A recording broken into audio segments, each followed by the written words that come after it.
Welcome you all for the second day of the science fiction conference. We shall have the panel discussion on my experiments with science fiction writings. Let's begin with a masterstroke by releasing a book, The Death of the Moon, by late Dr. Gokulananda Mahapatra, an English version of his original Oriya. I'm happy to inform that he is the senior most member of IASFS. By releasing his book, he's still with us. Thank you. I am indeed happy to release a book, a Oriya science fiction book translated into English called The Death of the Moon by late Dr. Gokulananda Mahapatra.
It gives me immense pleasure to welcome each and everyone present here today for the day 2 of this 22nd annual 7th International Science Fiction Virtual Conference, April 2023, organized by the Indian Association for Science Fiction Studies.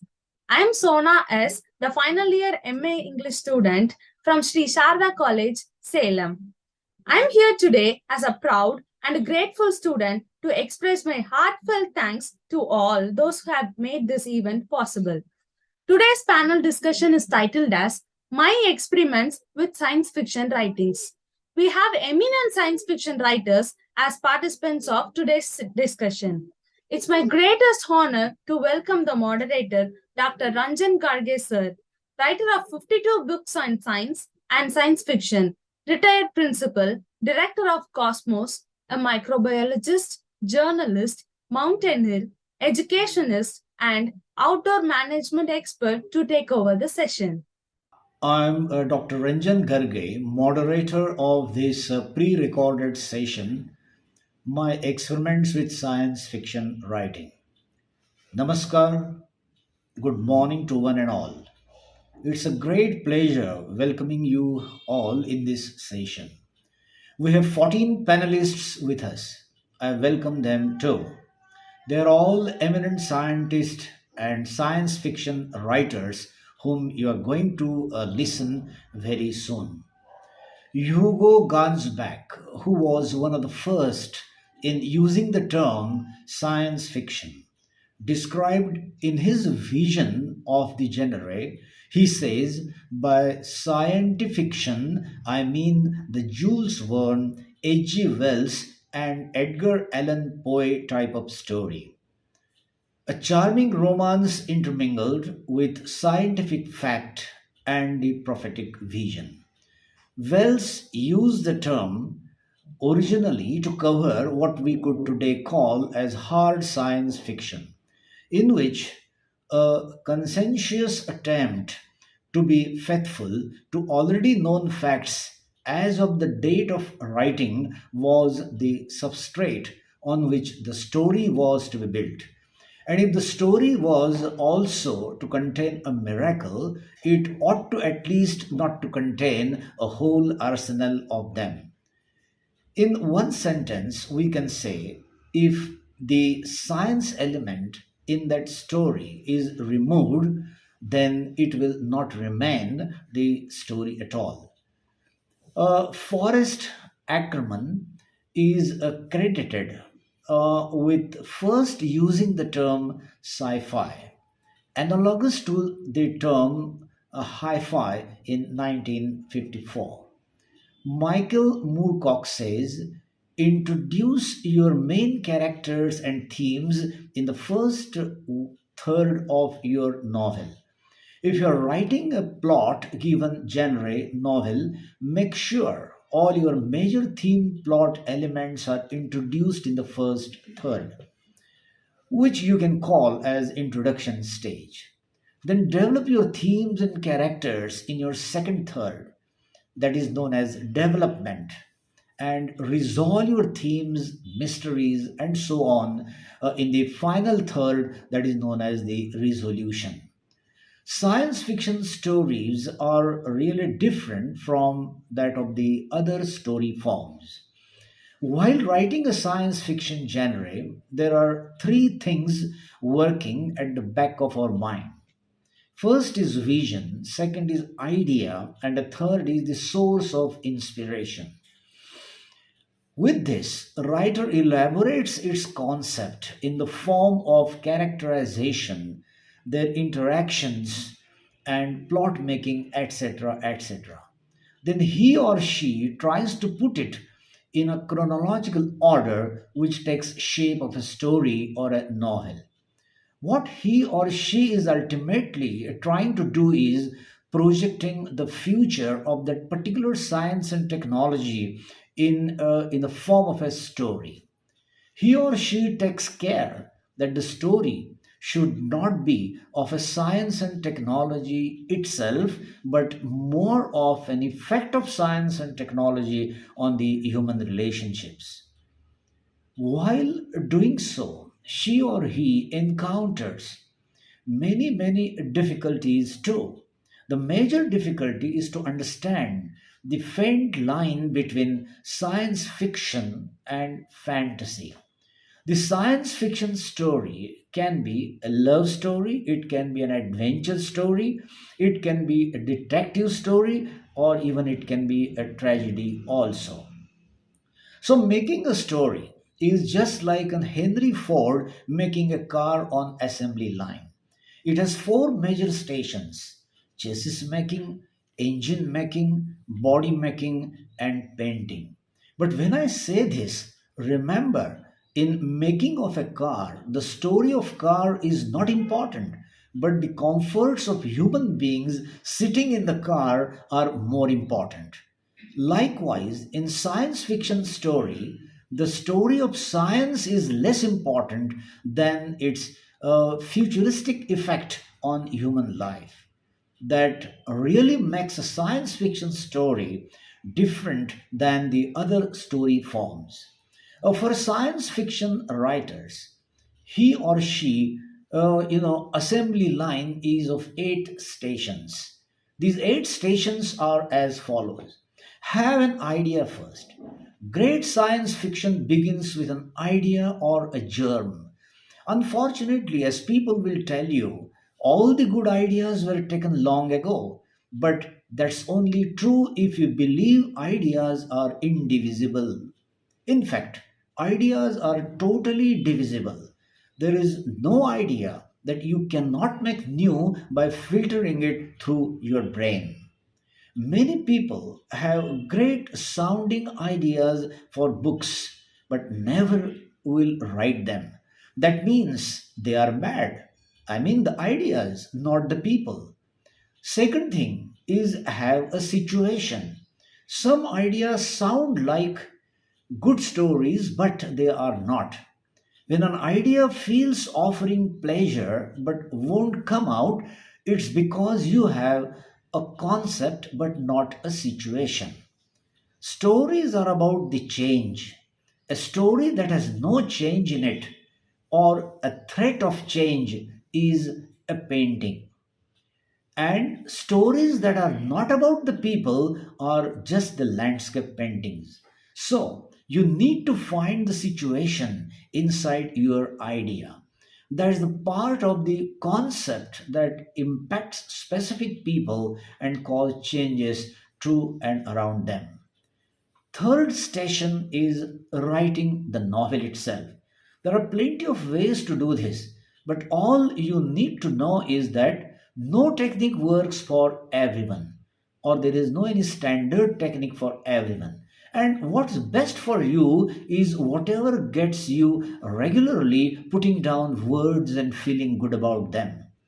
This step takes 3 months if you are a Stephen King, maybe a year or two if you have a real job, but you can take even 10 years if you have small children at home. The next station is avoid the research. I'm very serious about it because research is useful in two phases, the idea phase and the rewriting phase. In between, research is a stupid, boring voice that says it doesn't work like this, it doesn't work like that, and you are retracted back. The next station is read the novels. Keep reading books. Yes, their influences will seep into your writing. Have a vast reading canvas in the field of science and technology. The sixth station is deflate your ego. It's fine to leave the dangling threads and unrealized characters in the first draft because you are creating something from nothing. Since you're full of ego, everything you wrote is pretty damn good, you feel. This is only way to finish the first draft. But now it's time for you to read over your story. Read it like you are a little impatient. Scroll on to it in pen and react to it like a reader. Then rewrite it. I won't tell you how long this step lasts or how many times it repeats because it's difficult for everyone and the answer is always terrifying. The seventh station is publishing. This means writing more than 30 query letters to literary agents and publishers and responding to the one who replies asking to see or send some chapters. The other option is self publishing, which is also viable if you have plenty of time and enthusiasm for self promotion. And the last station, that is the eighth station, is reveal in admiration. Now, the good part where you let the praise roll in. Unfortunately, science fiction people are the most demanding readers in the world. Science fiction readers truly believe in books. They know in their hearts that the world is improved by good ones and diminished by bad ones. They don't read books like consumables, they read them like ideas. And you, as both the reader and writer of science fiction, believe that too. And this matters. So, every science fiction writer is, in a way, an experimentalist. He is experimenting with many, many different things, maybe like mythology, maybe biotechnology, maybe gene technology, artificial intelligence, machine learning, parallel world, cyborgs, metaverse, or addressing the environmental issues, etc., etc. And this brings the dynamism in the science fiction genre. So, in this session, every panelist shall communicate with you as to how he or she got interested into SF writing, then what was their source of inspiration, how do they generate ideas, what is their vision, what are the difficulties they encountered while writing, and most important is what is their contribution and their expectations. So, thank you very much. Thank you so much for your wonderful words, sir. Now it's time for the panelists to add their valuable words to the conference and panel discussion. May I invite Mr. Adram Nayak, sir, from Rajasthan, to share his resourceful thoughts for the session. सभी को नमस्कार। मैं आदराम नायक 22वें राष्ट्रीय और 7वें अंतर्राष्ट्रीय science fiction सम्मेलन 2023 के आयोजनकर्ताओं और समस्त प्रतिभागियों का हार्दिक अभिनंदन करता हूं। दोस्तों, आज का टॉपिक है my experiment with science fiction writing. सबसे पहले मेरा संक्षिप्त परिचय इस प्रकार है।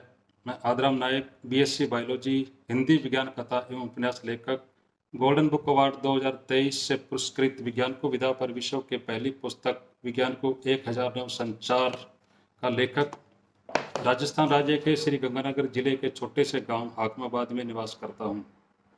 मैं वर्तमान में नायब तहसीलदार पटवार प्रशिक्षण केंद्र गजसिंहपुर जिला श्री गंगानगर में पदस्थापित हूं।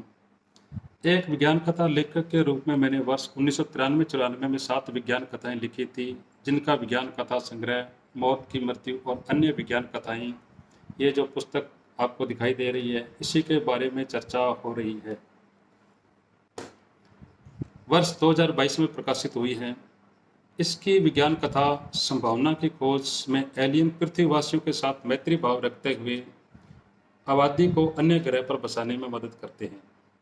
इसी प्रकार इसकी अन्य विज्ञान कथा रिजरेक्शन में अंतरिक्ष में भटके हुए पृथ्वी के 2 वैज्ञानिकों की एलियन मदद करते हैं। उनके ग्रह से लाए गए मच्छरों के रक्त में डायनासोर के जीन मिलते हैं, जिनसे कालांतर में डायनासोर को पैदा किया जाता है।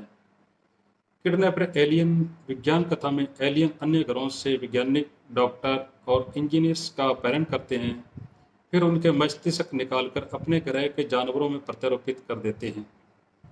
पृथ्वी के वैज्ञानिक उनके कारनामों का पर्दाफाश करते हुए उन्हें पृथ्वी ग्रह पर लाने में कामयाब हो जाते हैं। अन्य विज्ञान कथा informer DNA blind murder case की गुत्थी सुलझाते हुए पुलिस अनुसंधान पर आधारित हैं, जिसमें दर्शाया गया है कि पुलिस अनुसंधान कार्यों में डीएनए रिपोर्ट की कितनी बड़ी भूमिका होती है। एक विज्ञान कथा कृत्रिम सूर्य में बृहस्पति ग्रह की हाइड्रोजन का उपयोग कर कृत्रिम सूर्य तैयार करने की प्रक्रिया लिखी गई है। एक विज्ञान कथा वृक्ष अदालत में के अनुसार मानवों की तरह वृक्षों में भी संवेदनशील कृत्रिम तंत्रिका तंत्र का विकास किया जा सकता है। इस कथा में एक वृक्ष अदालत में पेश होकर एक वैज्ञानिक की गवाही देकर उसे हत्या के केस से निर्दोष साबित करने में मदद करता है। मौत की मृत्यु विज्ञान कथा में एक भौतिक वैज्ञानिक की मृत्यु होने पर विज्ञान की मदद से उसे पुनर्जीवित किया जाता है, परंतु उसके परिवार सहित उसे स्वीकार करने को कोई भी सदस्य तैयार नहीं होता है। लंबी अदालती कार्रवाई के बाद यह सिद्ध हो जाता है कि उसे वास्तव में जीवित किया गया है। इसके अलावा मेरा एक और उपन्यास साइंटिफिक माइंड वर्ष 2020 में प्रकाशित हुआ है। ये जो आपको दिखाई दे रहे हैं, ये मेरा साइंटिफिक माइंड उपन्यास है। इस उपन्यास की कहानी कॉलेज के 2 छात्रों आकाश और दिव्या के इर्द गिर्द घूमती है। वे एक दूसरे से बेहद प्यार करते हैं। कॉलेज लाइफ के बाद दोनों के रास्ते अलग अलग हो जाते हैं। काफ़ी वर्षों तक उनकी मुलाकात नहीं हो पाती है। दोनों को एक दूसरे की तलाश जारी रहती है। एक दिन आकाश की मुलाकात अपने वैज्ञानिक दोस्त से होती है, जो साइंटिफिक माइंड पर अनुसंधान कर रहे होते हैं। आकाश के पास दिव्या का एक बाल होता है, जिससे वैज्ञानिक दोस्त डीएनए चिप तैयार करते हैं। वो आकाश के मस्तिष्क में डीएनए चिप का प्रत्यारोपण करते हैं, जिससे आकाश व दिव्या के बीच न्यूरल नेटवर्क स्थापित हो जाता है। इसी न्यूरल नेटवर्क के द्वारा 18 वर्षों बाद आकाश व दिव्या का मिलन होता है। इस उपन्यास के माध्यम से बताया गया है कि भविष्य में मानव मस्तिष्क में डीएनए चिप का प्रत्यारोपण किया जाना संभव होगा। और मनुष्यों के बीच न्यूरल नेटवर्क स्थापित किया जा सकेगा। इस प्रकार मानव मस्तिष्क में जेनेटिकली मॉडिफाइड डीएनए चिप का प्रत्यारोपण कर उससे उत्पन्न मानसिक तरंगों के द्वारा वार्तालाप करना, सूचनाओं का आदान प्रदान करना और दृश्यों को देख पाना भी संभव हो पाएगा।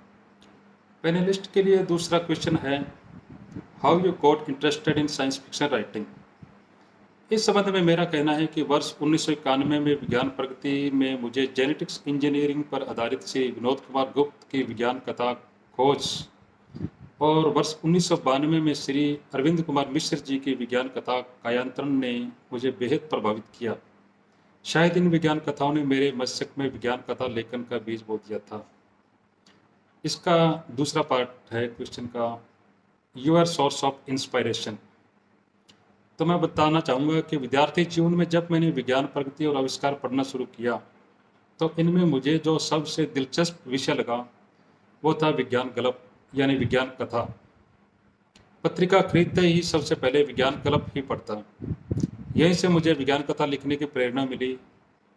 तभी 1993 में डॉक्टर बाल कोंडके की विज्ञान कथा खिड़कियों की भी आंखें होती है तथा डॉक्टर श्री अरविंद मिश्र जी की विज्ञान कथा भूत दर्शन ने मुझे विज्ञान कथाएं लिखने को मजबूर कर दिया और उसके बाद मैंने वर्ष 1993-94 में लगातार 7 विज्ञान कथाएं लिख डाली। आगे पूछते हैं, how do you generate ideas. इसमें मैं बताना चाहूँगा कि यदि आपको साइंस और साइंस फिक्शन में रुचि है, कुछ नया सोचने की जिज्ञासा रखते हैं और आप इस पर लिखने की तमन्ना भी रखते हैं तो आइडियाज़ दिमाग में अपने आप आते रहते हैं। यह मेरा अपना अनुभव है। Difficulties in science fiction writing. इस बारे में मेरा कहना है कि भारत में बंगला, मराठी, मलयालम भाषा का विज्ञान कथा साहित्य समृद्ध है, परंतु हिंदी भाषा के लेखक उत्तर प्रदेश व दिल्ली को छोड़कर अन्य राज्यों में बहुत कम है। हिंदी भाषा की विज्ञान कथाओं में लोगों की रुचि बहुत कम है, बहुत बड़ा पाठक वर्ग नहीं है। यही विज्ञान कथा लेखकों के लिए बड़ी समस्या है। दूसरा कारण विज्ञान कथा लेखन के प्रति अच्छी जानकारी और जागरूकता का अभाव है। राजस्थान देश का सबसे बड़ा राज्य है, परंतु यहाँ मुश्किल से 5-6 विज्ञान कथा लेखक ही हैं। मुझे ही देख लीजिए, मैंने वर्ष 1993-94 में विज्ञान कथा लेखन शुरू किया, परंतु विज्ञान कथा लेखकों से आपसी संपर्क नहीं होने के कारण मेरा लेखन ठंडे बस्ते में पड़ा रहा है। वर्ष 2021 में भारतीय विज्ञान कथा लेखक समिति के अध्यक्ष श्री अरविंद मिश्र जी से संपर्क हुआ तो उन्होंने मुझे विज्ञान कथाकारों से जोड़ा। उसके बाद मैंने पीछे मुड़कर नहीं देखा। कहने का अर्थ यह है कि विज्ञान कथाओं के प्रति जागरूकता का न होना और विज्ञान कथाकारों से संपर्क न होना भी एक बहुत बड़ी समस्या है। पैनलिस्ट का नेक्स्ट क्वेश्चन है, what is your contributions. Science fiction लेखन के क्षेत्र में मेरा अभी तक एक उपन्यास साइंटिफिक माइंड और एक विज्ञान कथा संग्रह मौत की मृत्यु और अन्य विज्ञान कथाएं प्रकाशित हुए हैं। विज्ञान कथा वृक्ष अदालत में का बंगला भाषा में अनुवाद हो चुका है और श्री नरहरि जी के विज्ञान कथा संग्रह सिल्वर लाइनिंग में मेरी 2 विज्ञान कथाएं संभावना की खोज और कृत्रिम सूर्य प्रकाशित हो चुकी है। विज्ञान प्रगति में विज्ञान कथा AI गर्लफ्रेंड प्रकाशित हो चुकी है जो कि आर्टिफिशियल इंटेलिजेंस पर आधारित है। इसके अलावा मेरे 2 उपन्यास प्रकाशित होने वाले हैं, जिसमें से पहला उपन्यास है 26.70 सेकंड। अब यह 26.70 सेकंड क्या है, इसके बारे में थोड़ा सा बता दूं। हम जानते हैं कि वर्तमान में ग्रेगोरियन कैलेंडर प्रचलित है। ग्रेगोरियन कैलेंडर सौर वर्ष से 26.70 सेकंड बड़ा है। इस अंतर को दूर करने हेतु मैंने वर्ष 2000 में ग्रेगोरियन कैलेंडर में सुधार कर एक अनंत वर्षीय संशोधित कैलेंडर तैयार किया था।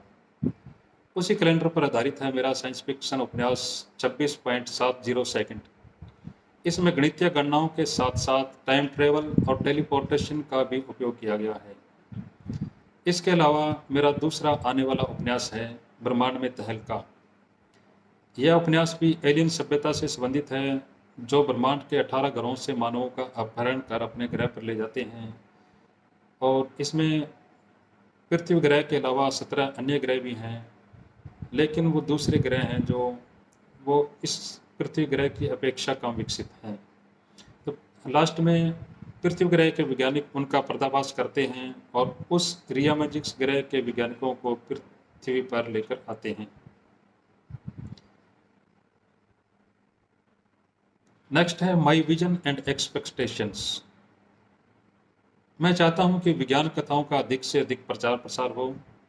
विज्ञान कथाओं को पाठ्यक्रम में शामिल किया जाना चाहिए ताकि विद्यार्थियों में इसके प्रति रुचि जागृत हो।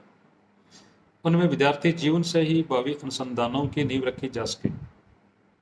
मेरा मानना है कि हिंदी विज्ञान कथा लेखन के साथ साथ क्षेत्रीय भाषाओं में भी विज्ञान कथा लेखन होना चाहिए। मैंने तो क्षेत्रीय भाषा राजस्थानी में विज्ञान कथा लेखन भी शुरू कर दिया है। मैं आशा करता हूँ कि यह 7वां अंतर्राष्ट्रीय साइंस फिक्शन सम्मेलन 2023 विज्ञान कथा लेखन के क्षेत्र में जागरूकता लाने में महत्वपूर्ण भूमिका अदा करेगा, एक नई क्रांति पैदा करने में सफल होगा, ऐसा मेरा विश्वास है। धन्यवाद और बहुत बहुत शुभकामनाएं। Thank you so much for your words, sir. I am happy to introduce Dr. Ashish Mahabal, astronomer from USA, to add his valuable ideas to the discussion. Hello, my name is Ashish Mahabal. I have published a couple of dozen short stories in Marathi in various Indian print and online magazines like Marathi Vignan Parishad Patrika, Naval, Dhananjay, IC Akshare, and in a few anthologies. A book titled Ghost Writer will be published soon that contains several of these stories. I'm an astrophysicist and data scientist who does methodology transfer to fields like medical data. These topics tend to feature a lot in my science fiction.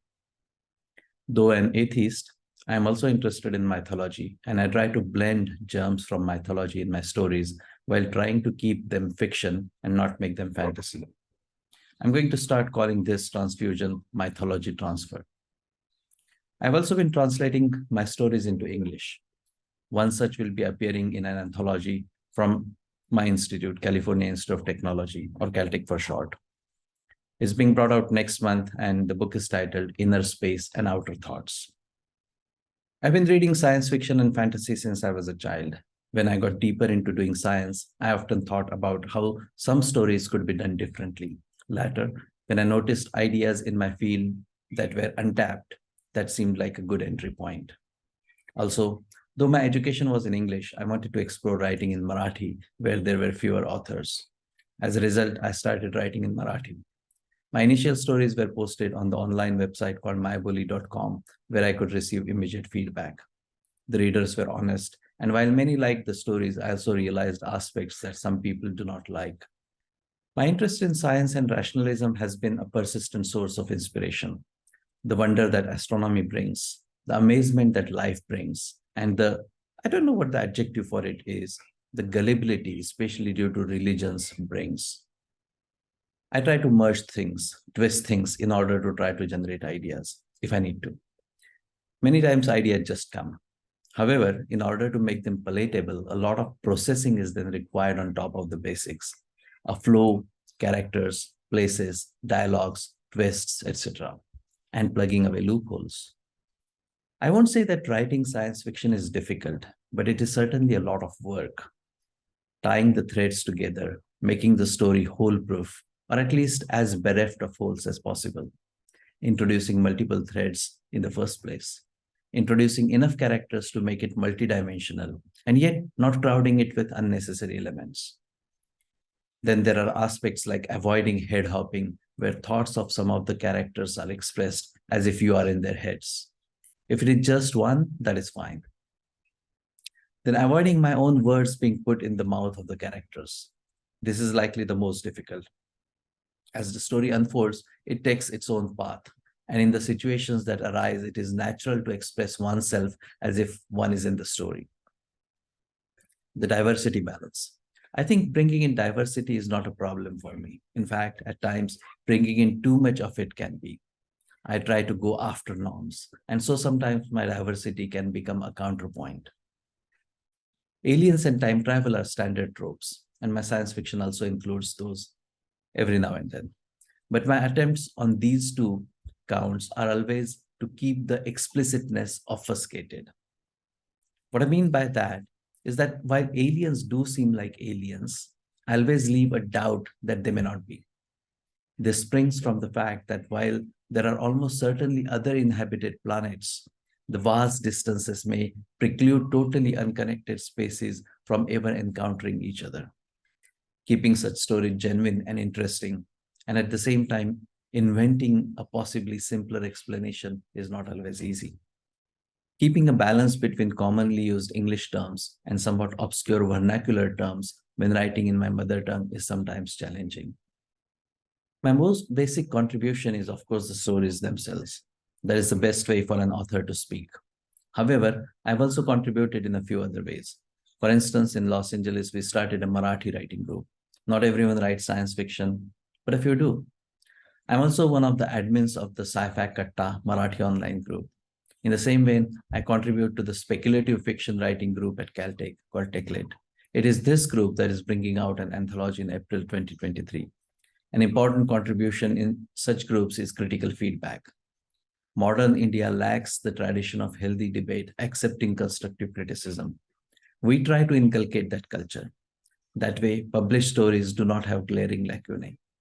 In short, we do at least a partial job of the editors, since many publishing outlets do not employ good editors. I also communicate about sci-fi to non-sci-fi readers, telling them how sci-fi opens up doors that people did not know existed. It widens the horizons and dives into possibilities unimagined before. Recently, I gave a talk at a science and art conference on cosmogony's methodology and Indian science fiction, where I argued possible reasons for why we do not see a strong connection between the origin of the universe and other astronomy themes combined with mythology being reflected in Indian science fiction. There's a lot of fantasy, but not enough realistic fiction.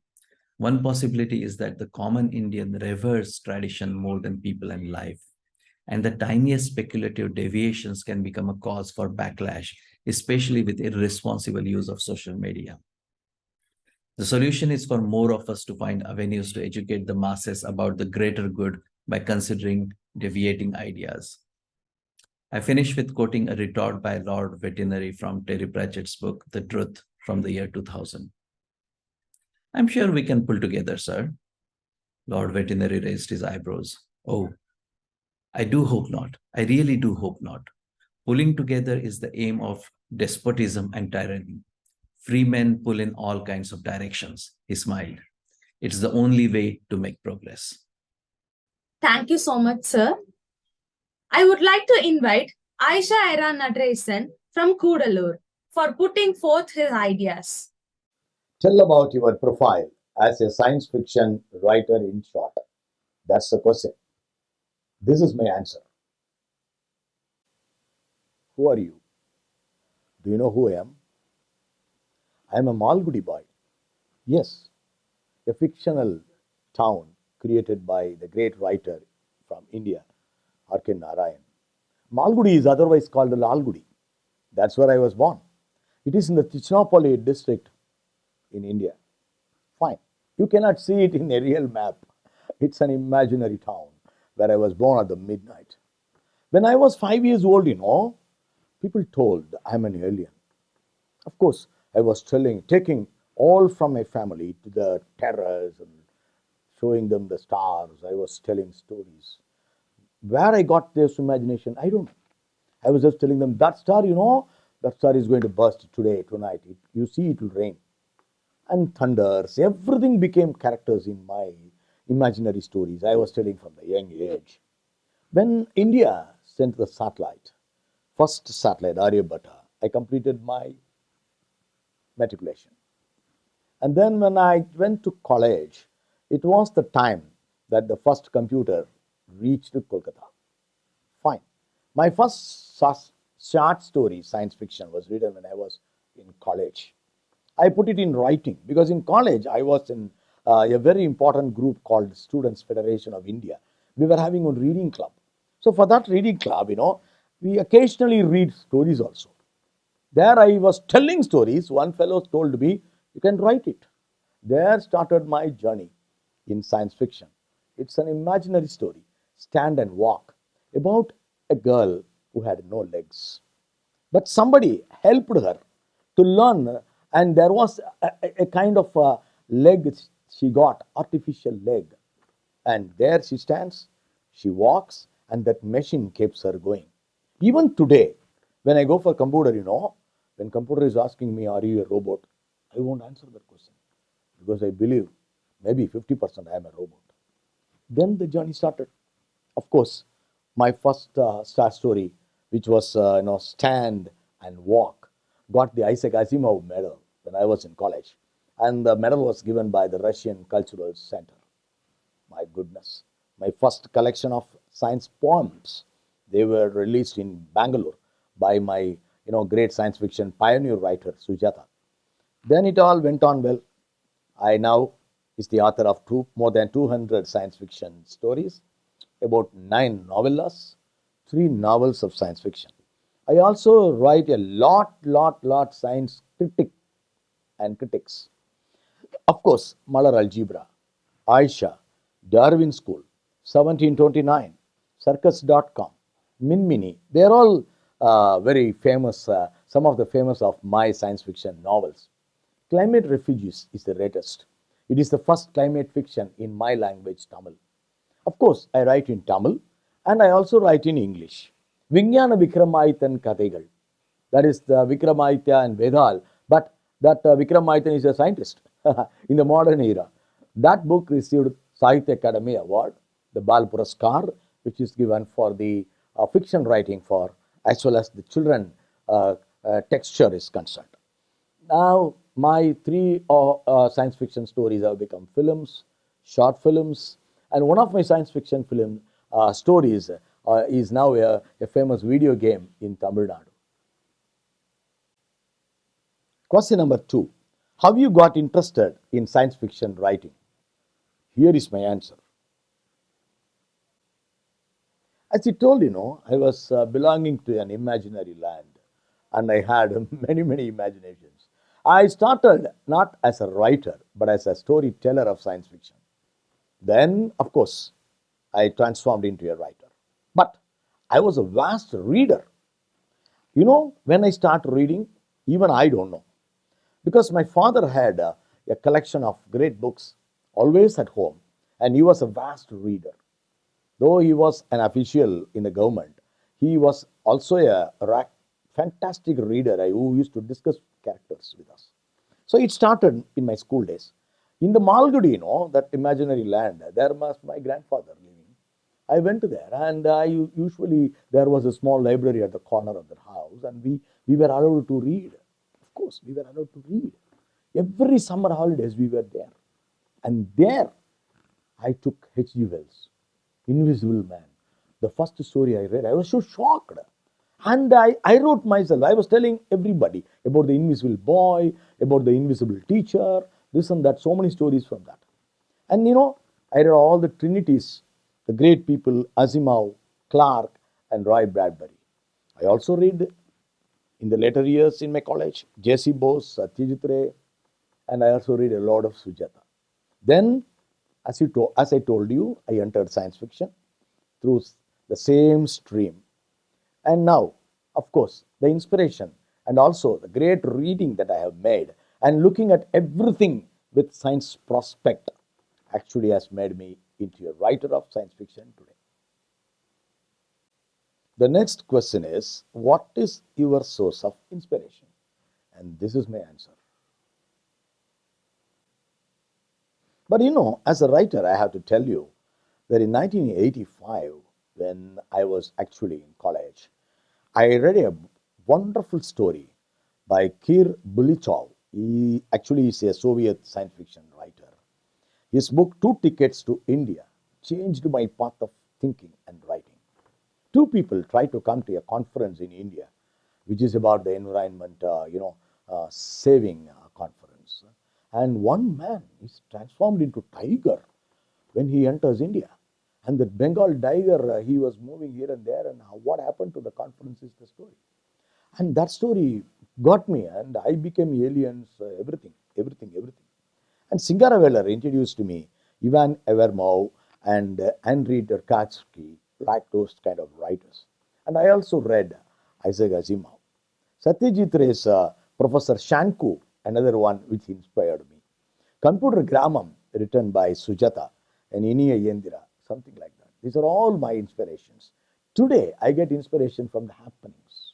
You won't believe me. When somebody has lost a pen, I immediately think, oh, an alien has taken it, maybe. And somebody is writing too fast. And you know one thing? People called me robot when I was in college. I have forgotten to say that. There were about 3,422 students in our college. And you know, one day on the stage, I recited the names of all 3,422 students. And they called me a robot. That is how my journey started. Inspiring in doing things what others cannot do.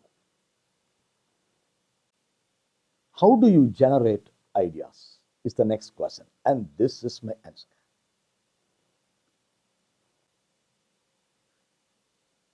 You know one thing? Imagination is the mother of science fiction, and scientific temperament is the father.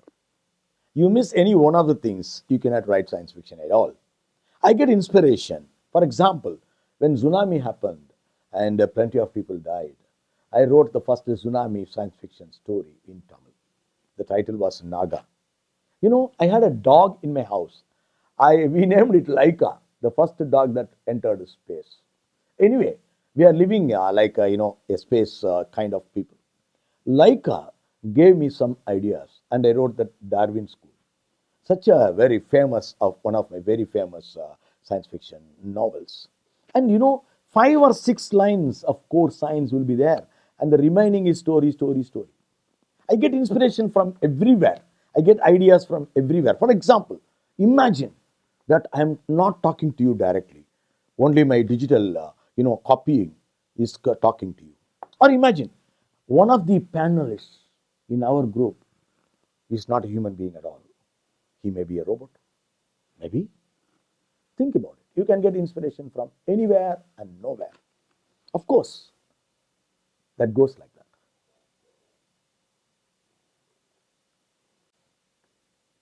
What are the difficulties you find in science fiction writing?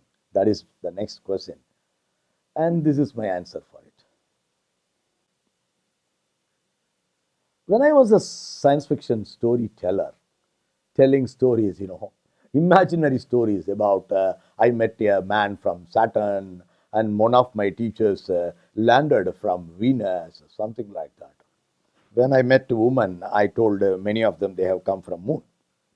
Man actually came from Jupiter, and woman on Earth they are the makers made by moon and all. That was simple because there were audience in before. But when I write science fiction, I always wonder in choosing my readers. Who actually is my reader? To whom I am talking these stories to? Because still I am a storyteller, but I take down all the notes of my telling. First time human idea. For example, in the year of zero, my book, I tried one thing. Why not we send a blind boy? Only blind people are accepted by space for the space travel. What will happen? Time travel. When I tried in Vande Matram, one of my novels, the time travel was actually a simple idea. You will have a suitcase with you. When you move everywhere and anywhere, suddenly you want to go to some year, and that suitcase you open, and that suitcase you can just point out like a laptop, and then keep the suitcase with you. Immediately the suitcase will get you rotated and take somewhere else. And these kind of new ideas, when you are writing, how far the people are able to accept it. So what I do to come out of difficulties, I discuss these things with people. I discuss with my students. For example, I'm a headmaster of a school. I discuss with my science teachers. I discuss with ordinary people. I discuss with my madam at home. She's a mathematician. I discuss with my son. He is actually an engineer, and so on and so forth. When I discuss with them, more and more ideas I get. For example, the latest work I'm doing is about the Chat GPT. When I discuss Chat GPT, and I asked the question to Chat GPT to write a science fiction story, it asked me what type of science fiction story I wanted. So there are types. So these kind of difficulties I overcome also. The human universe conflict in Minmini, my novel, taking her to the land of Pi, was very challenging because land of Pi is between the real land and the mathematical land. So I had to work very hard to bring out these things to the core. But these difficulties are interesting. Without a difficulty, you cannot create a masterpiece.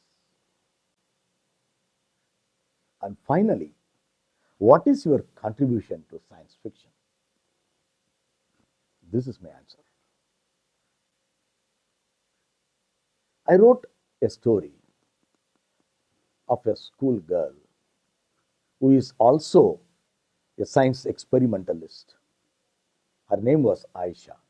The title itself is Aisha. That book changed many things in the Tamil Nadu situation. It brought awareness of the real science education in Tamil Nadu. Where we are missing, education is now is in a pocket. We give science to the children. It is like a sugar packet sold in the market that we give science. Science cannot be given as a sugar packet. Science cannot be, only memorizing and vomiting points. Those things, appeared, and the entire thing changed in Tamil Nadu. And, many GOs were even bought out to see that the Tamil education becomes more interesting. It was also taken as a film and shown to the teachers to bring awareness. Year of Zero, the novel I spoke to you about.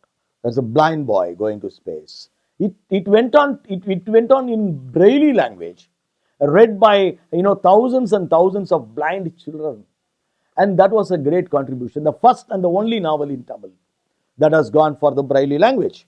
In 1929, the wonderful Ramanujan number, that is the title of my novel.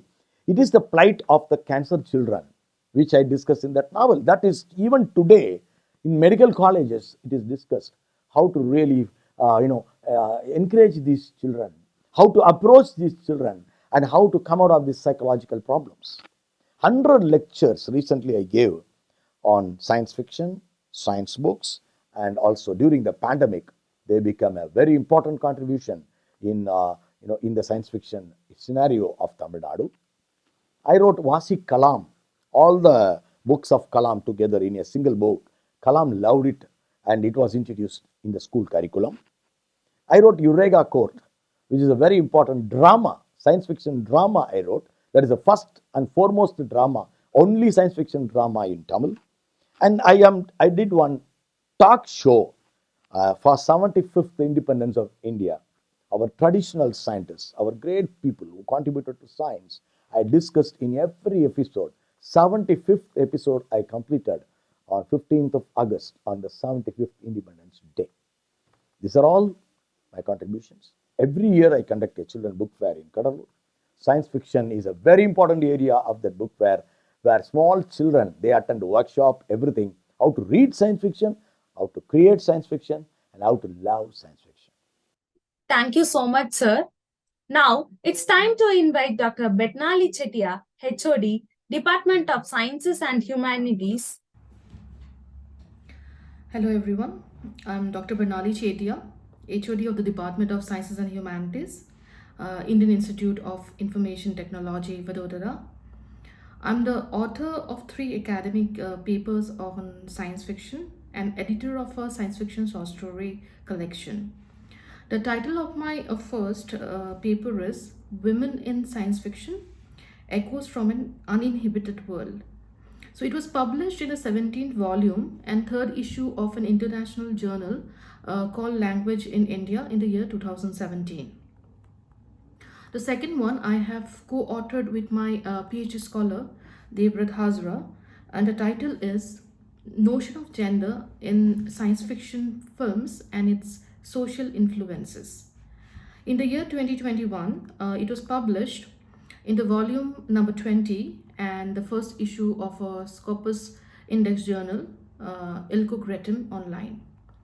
Then my third paper, I have co-authored it with my PhD scholar again, and the name goes as Science Fiction and the Exaltation of Feminist Single-Sex Societies, and it was published in the conference proceedings of an international conference on humanities social sciences, and it was edited by Dr. P. Suresh in Kuala Lumpur, Malaysia. My fourth work, that is where I was the editor of a science fiction short story collection, and it was called A Cradle Song, a compendium of Indian science fiction stories. And it was published in the year 2017 by Sarah Publications. Now, if I have to say how I got interested in science fiction, then first of all, I would have to speak about my source of inspiration.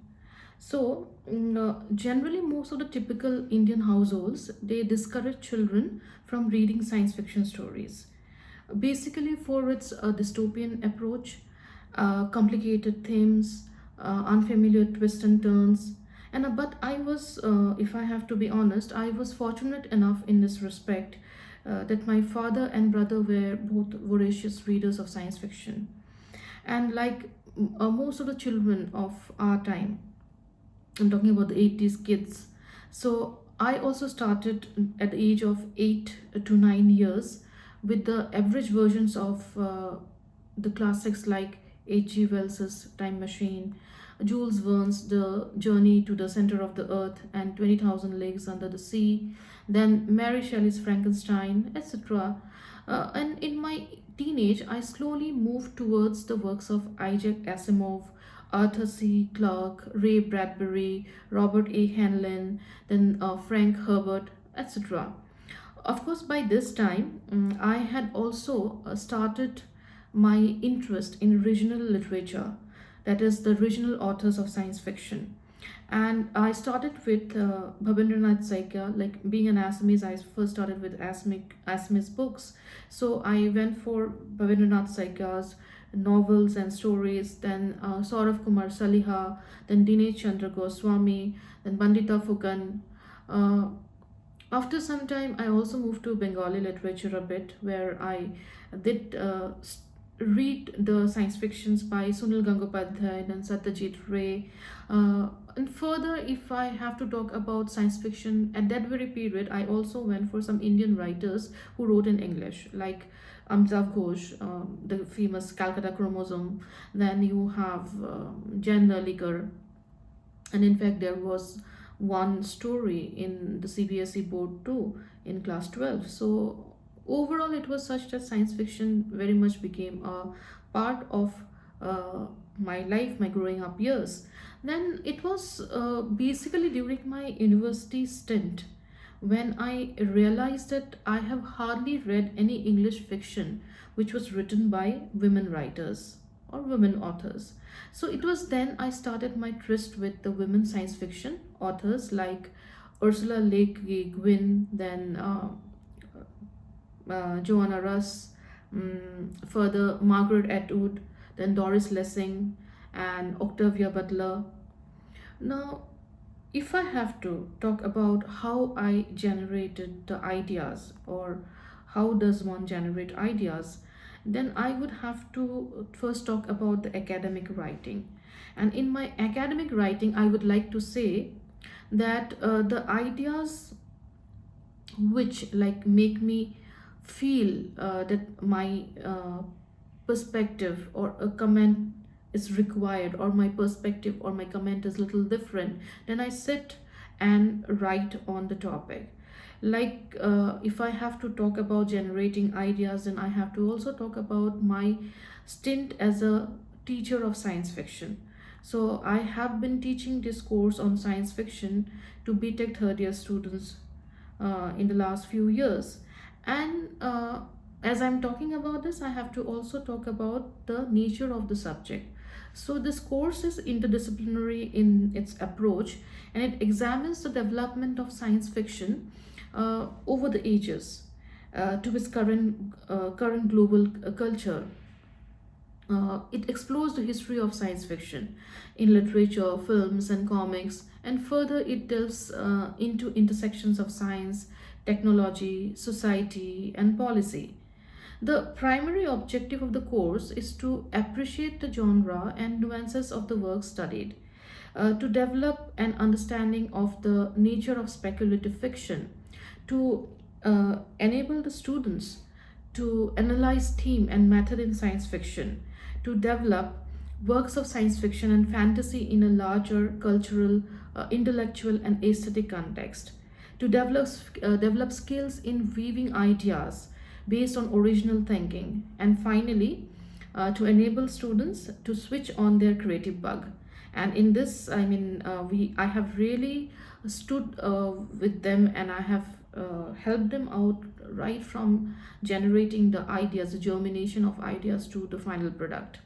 So basically, this course has been designed to provide students with an understanding of the genre of science fiction and its relationship to different genres, cultures, and society, basically covering the history of science fiction, the definition of the key terms and techniques, and the study of different subgenres and themes, understanding the various aspects of science fiction, and also the new technology which is changing every passing day, and the issues of representation and ideology, then discussion of the role of science and technology in modern life as reflected in various works of fiction, then assignments and term papers on science fiction topics. So there were various themes which were given to the students, like fantasy, alternate history, then cyberpunk, military, horror, time travel, apocalyptic and post-apocalyptic world, then Frankenstein as a concept, War of the Worlds, then aliens and superheroes revisited, civilizations and beyond. So these were the various themes which I had discussed with them, and they had to write their term papers, or in fact their short stories around these ideas. So as a part of the coursework, the students had to write a short story, like I said before, on themes which was shared by the instructor. So right from the germination of an idea to the final product, I guided the students at every step to maneuver their thoughts into twists and turns of word sorcery.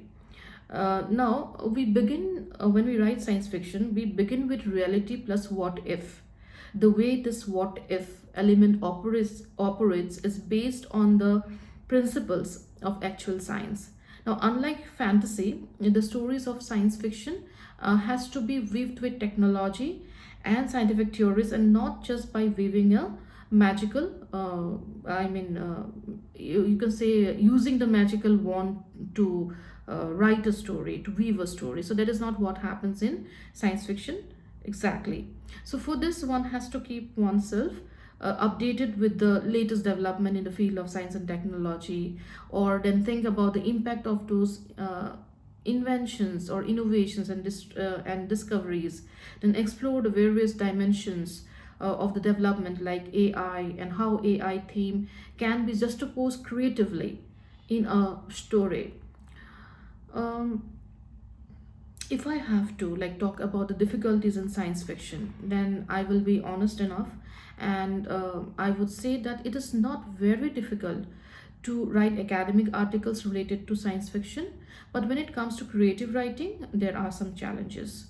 The conceiving aspect of a story is easier than the constructing and completing aspect. When it comes to the choosing of the premise part, the writer has to give more importance to this aspect of like what if this existed rather than what if this happened. In character building, unlike the characters of other genres, the characters of science fiction stories should have personality traits and passions complementing the science and technology. So, as the story progresses and the characters develop, the reader should be able to hum Coleridge's theory on willing suspension of disbelief. Those who are from literature very well know that how important willing suspension of disbelief is. So those who have not heard of this theory, I would just like to reiterate a bit on it, like how what exactly is the reference to it. So it is the willingness of the readers to overlook the limitations of a medium, so that this do not interfere with the acceptance of those premises. Now, according to the theory, suspension of disbelief is that the audience agrees to suspend their judgment in exchange of the promise of entertainment. So the reader avoid critical thinking or logic in examining something unreal or impossible in reality. It is very important for the success of science fiction and also for the success of the writer, wherein the readers believe it for the sake of enjoyment or for the sake of art. So, based on whatever little experience I have, I can definitely say one thing, that you know, that what happens is the characters should be developed in a manner which stimulates the reader's minds and makes the world the reader's own, like with familiarity, which allows readers to see my world as an author, and it should be based in their minds, based again further based on their previous experiences. So my world as an author has to be original without alienating the readers, familiar without being cliched. So when drafting a story on science fiction, we are often exploring a world of our own and the plot and the character possibilities it generates. So this process of discovery can be exhilarating, but it also can be one down rabbit holes that result in over description of details that ultimately aren't that important to the story. These tangents can leave the author feeling unfocused while writing our sub stories, and the readers feeling confused or bored reading them. So it's a skill that can take a long time to be built, and many times it gets difficult, okay, for the author to determine the true conflict in the character's life and how to push the story to forward. So it's all too easy to get wrapped up in the details, take our characters conversations on aimless detours, insert random explosions or sometimes obstacles, etc. But if the author knows how to maneuver the characters, we will have a point of focus to come back to where we are drawn to drift in an irrelevant direction.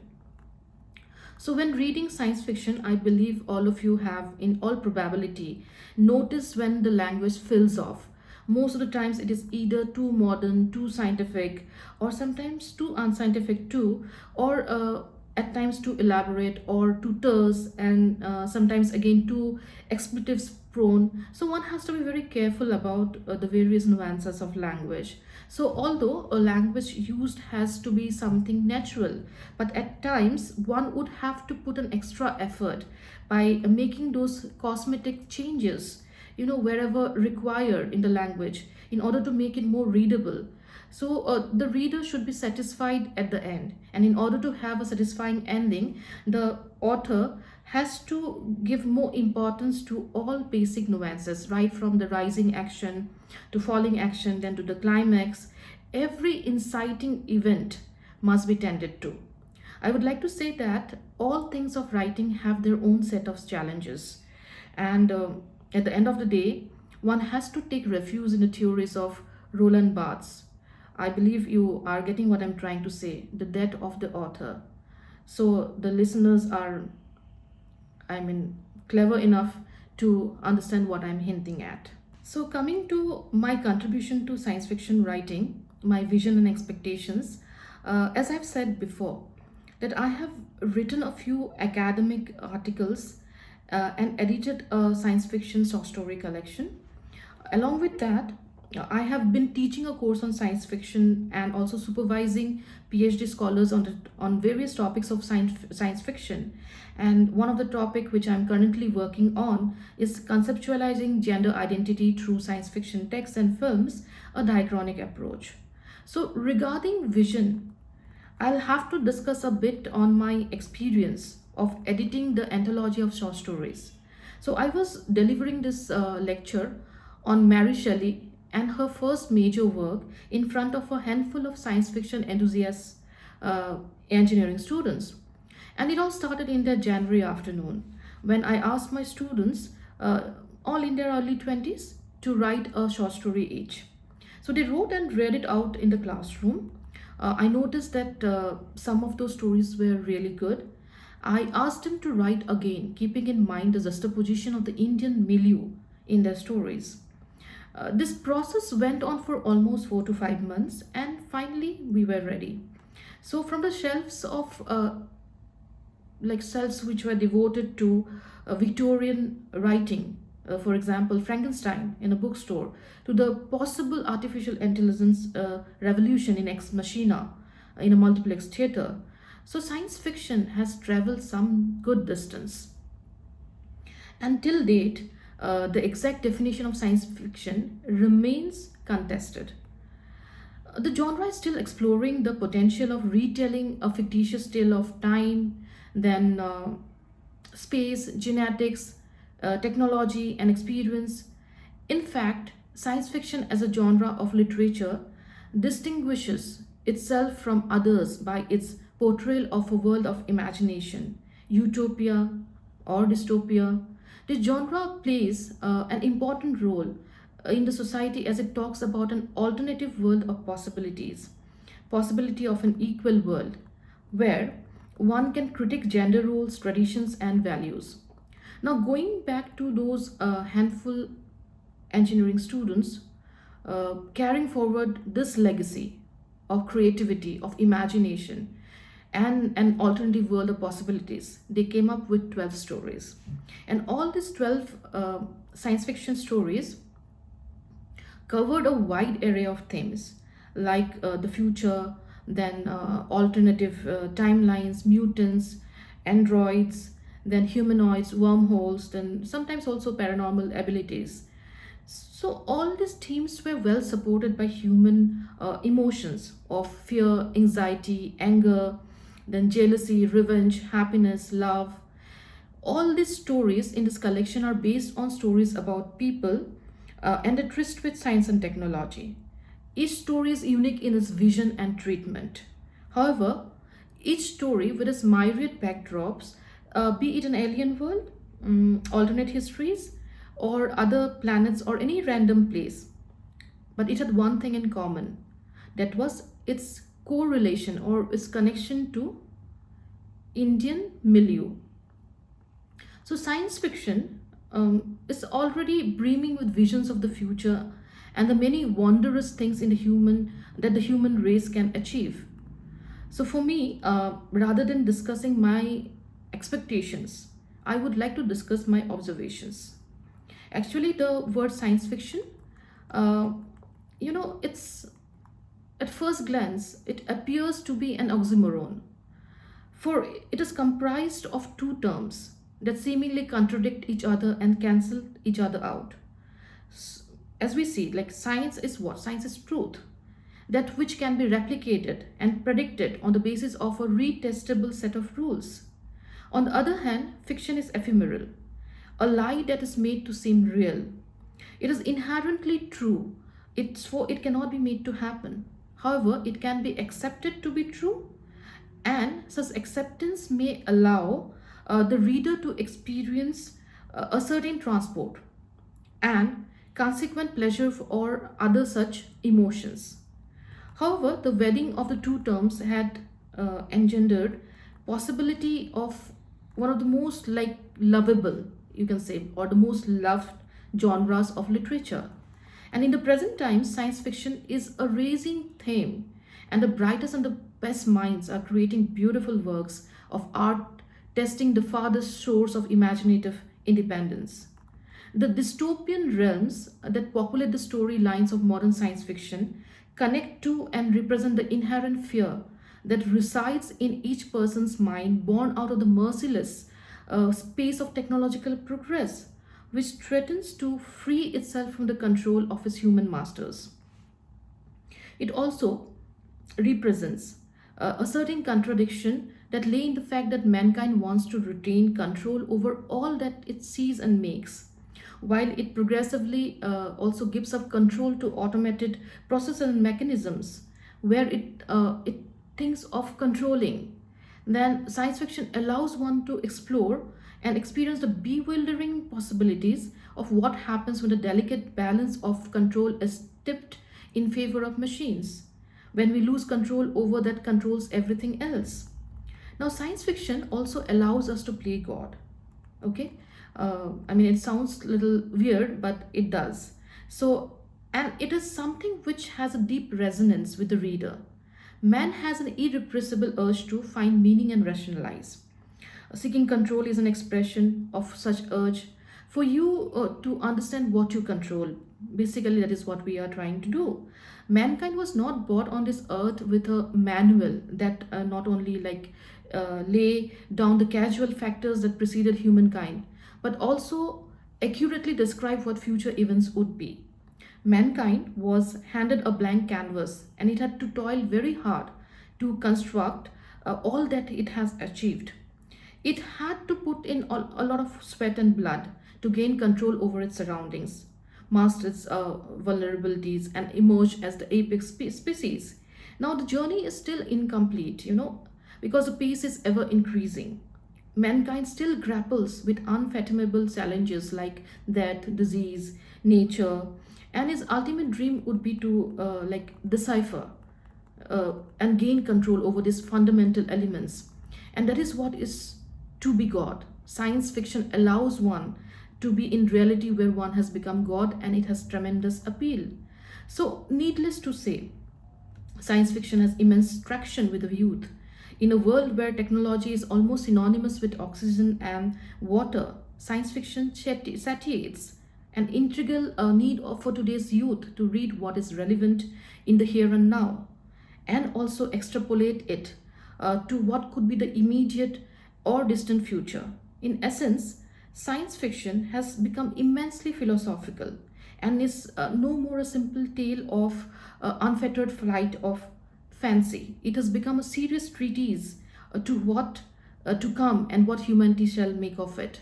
So, with Arthur C. Clarke's thoughts, I end my talk that science fiction seldom attempts to predict the future.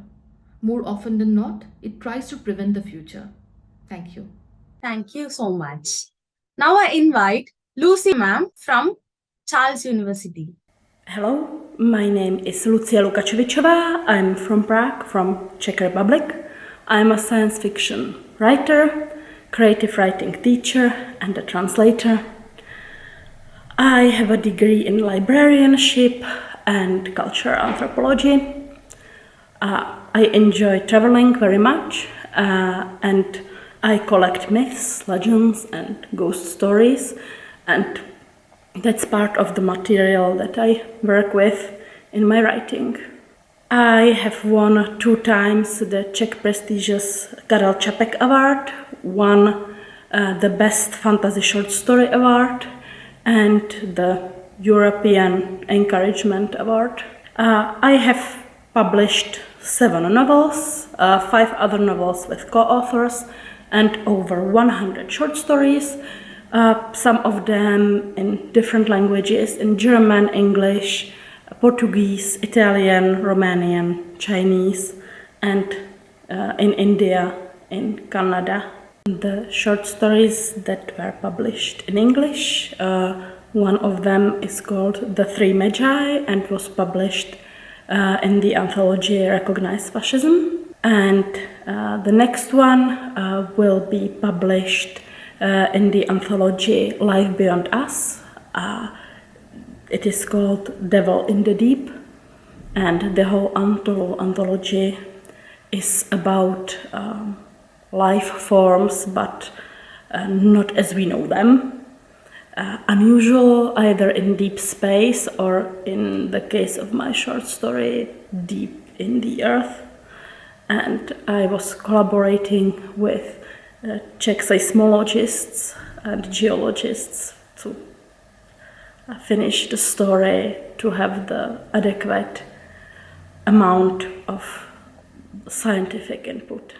I began writing science fiction at age 13, 14, so very young, but I like the potential of the genre, the science and the fantasy, and the limitless space for creativity, which can be inspiring for future development of the world. Basically, what I have to say about writing, it takes patience and it takes practice. Of course, I would never publish my early short stories because although my grammar was always excellent, they are not good because they are too raw. What I consider one of the most important points in science fiction writing is that simply you need endurance and the text is never perfect, the author is never perfect. The moment the author starts to consider himself perfect and his development finished, he's done. He can't advance in his work. And that would be a pity. My sources of inspiration, I usually use two possible strategies of working. One of them is going for what I know, something familiar, some knowledge I have recently gained. For example, when I was working on a comic book with seismologists, the comic book was supposed to be to explain the seismology and the tectonics to school children. I then used the knowledge I have gained during the collaboration to write a short story. The other possibility is to go completely the opposite direction, and that is to pick up themes which I know nothing about, and to learn and to ask and to study. Also, I have studied humanities, so I insist that cultural anthropology is also a science, but it's from the rank of humanities. It can be used to create good science fiction because it can work with how could possibly society look like, what would be people's beliefs. All this stuff is very important. It helps to create believable characters in very unusual situations and in futuristic environments. Of course, the parts like astrophysics, mathematics, etc., I need to get some advice, but there is no shame in that. The sheer amount of human knowledge nowadays is so massive. It's natural to ask. The grains, the core of the story, of the idea, I get by imagining usually 2 from 3 things. I have either characters, the setting, or the plot. The moment you have 2 of these 3, the rest will come naturally to you. That's basically the seed of the story. Then you have to add or in it are already present the scientific and fantastic elements. And if you start writing and working with it, it will be like a process in alchemy. It simply will develop and move along. And to get the scientific idea aside of going either in the direction I already know or I know nothing about, is to ask myself simply, what if we were able to live on Mars? What would happen if people did not sleep, did not need to sleep? We would have much more time, wouldn't we? What if some people would not need to eat if we were able to get our food via photosynthesis, like plants, etc.? how would the situation change? How would the people change? How would the society change? And also, then how could this change happen? What are the scientific grounds? Would it be used or misused like an invention? That's the question. These are the questions which I work with. And this all is the core of the story. Of course, there are difficulties in writing.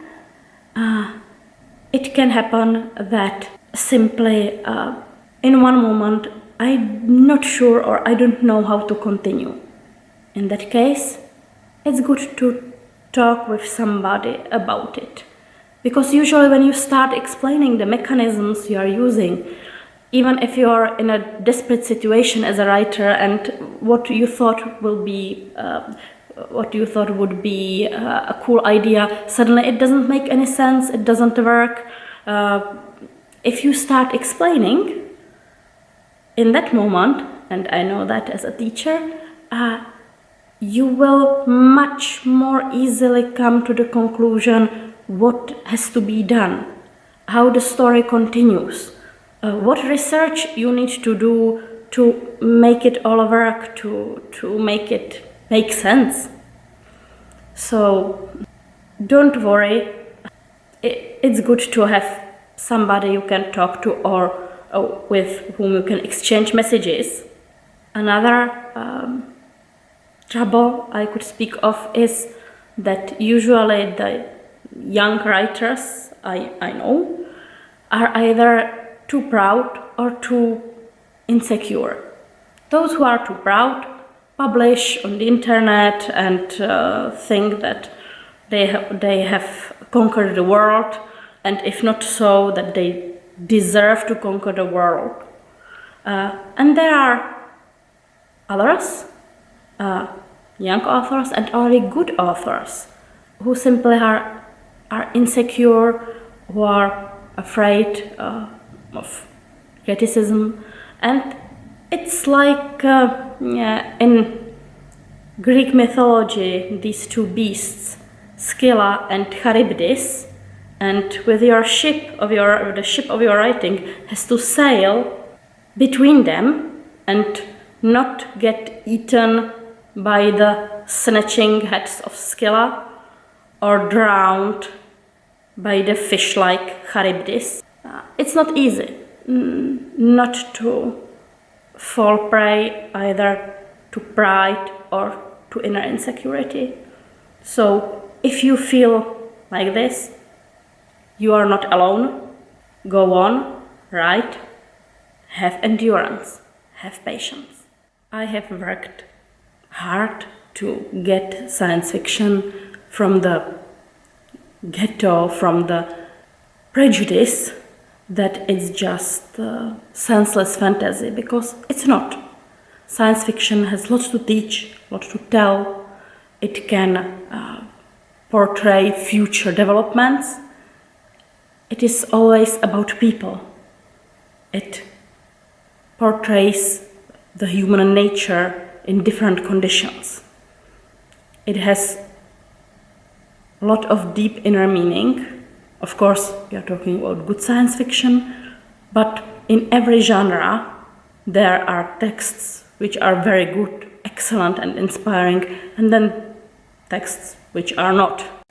I am very eager to work for the for the international cooperation of science fiction authors, because I think that the main article on the science fiction literary market are the American and English products, but I think that science fiction from India, science fiction from Czech Republic, science fiction from Spain, Malaysia, France, Croatia, from Africa, from South America, from all over the world, has great potential.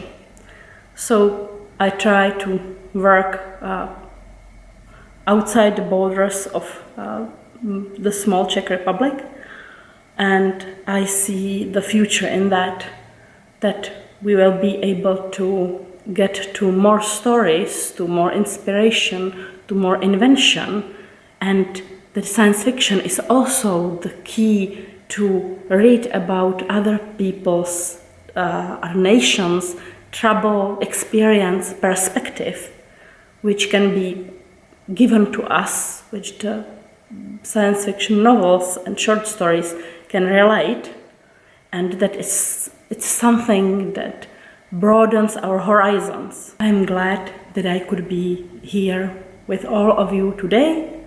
Thank you for your attention. Hopefully, see you next time, and thank you very much. Thank you, ma'am. May I invite Dr. Madhu Chitarbu. Good afternoon and greetings to all my fellow writers of science fiction and the esteemed delegates and the organizers of this conference conducted by International Association for the Study of Science Fiction. Let me introduce myself as Dr. Madhu Chitarbu. I am a physician with MD qualification and I have been practicing in Hyderabad, Telangana for the last 3 to 4 decades as a consultant physician and diabetologist. I also work in a hospital called Durgabai Deshmukh Hospital and Research Center. My aptitude is in writing, and I have been writing science fiction, space fiction, especially with medical science background scientific thrillers. Now I take this opportunity to talk to you about my experiments with science fiction in this talk. Before talking about my experiments, let me tell you about what I have written. In English, I have written a trilogy of space opera, the first book being War for Mars, a story of the fourth millennium. And the second one is Blue and Green, Return to Earth. And the third one is Dark Outpost, The Final Revenge. All these, the first 2 books were published by Sampark Publishers of Calcutta, and they are available on Amazon.in as ebooks and also as paperbacks. This was done in 2012 to 2016 when I wanted to write a space opera. A space opera means a science fiction set in future, actually in the 4th millennium, with adventures of a hero called Hani Amrapali who goes to Mars and gets involved in a war between human colony and the wizard colony.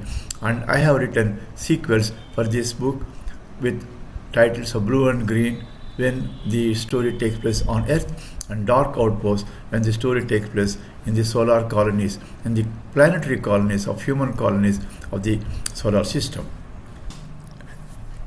See this image, a beautiful image drawn by a machine.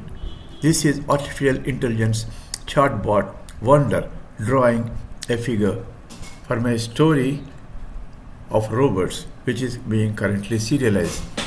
The science fiction's future is exciting, and you can see the images exactly according to our description. A humanoid robot coming to the city and making friendship with a human being.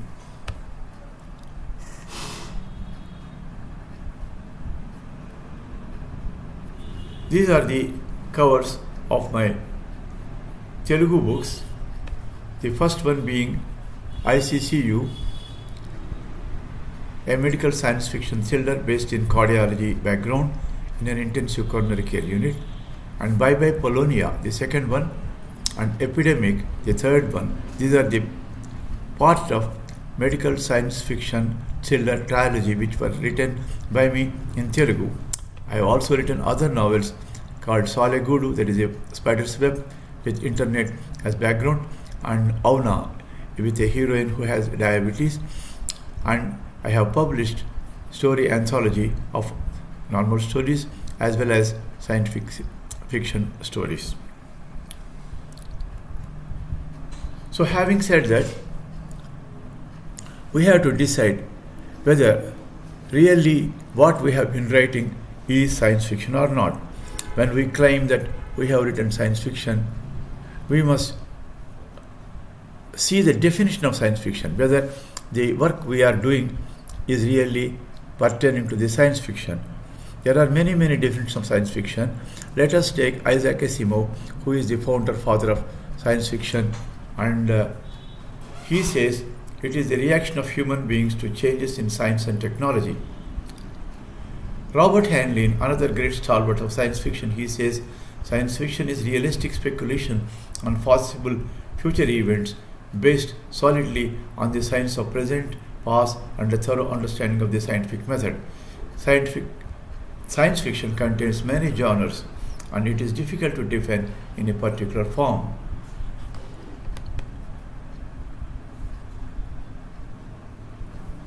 Definition of science fiction.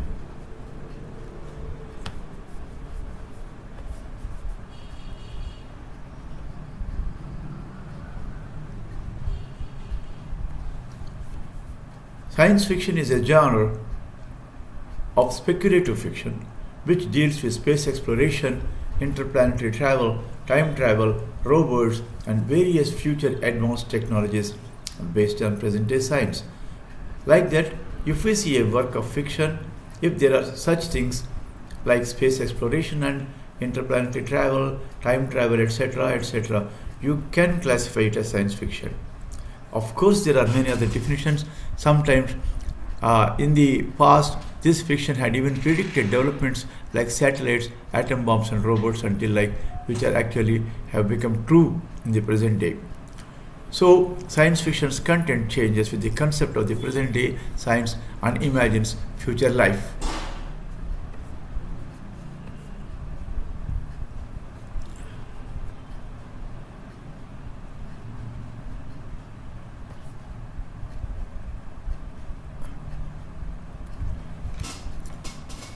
So, ultimately, let us decide, as Mr. Damon, he is another famous science fiction writer, he said, if you read a book, if it feels like science fiction, then that is science fiction. Now, there are many subgenres like science fantasy, superhero fiction, cyberpunk, military science fiction, space opera, stories about parallel universe, alternative history, dystopian stories. All these are subgenres.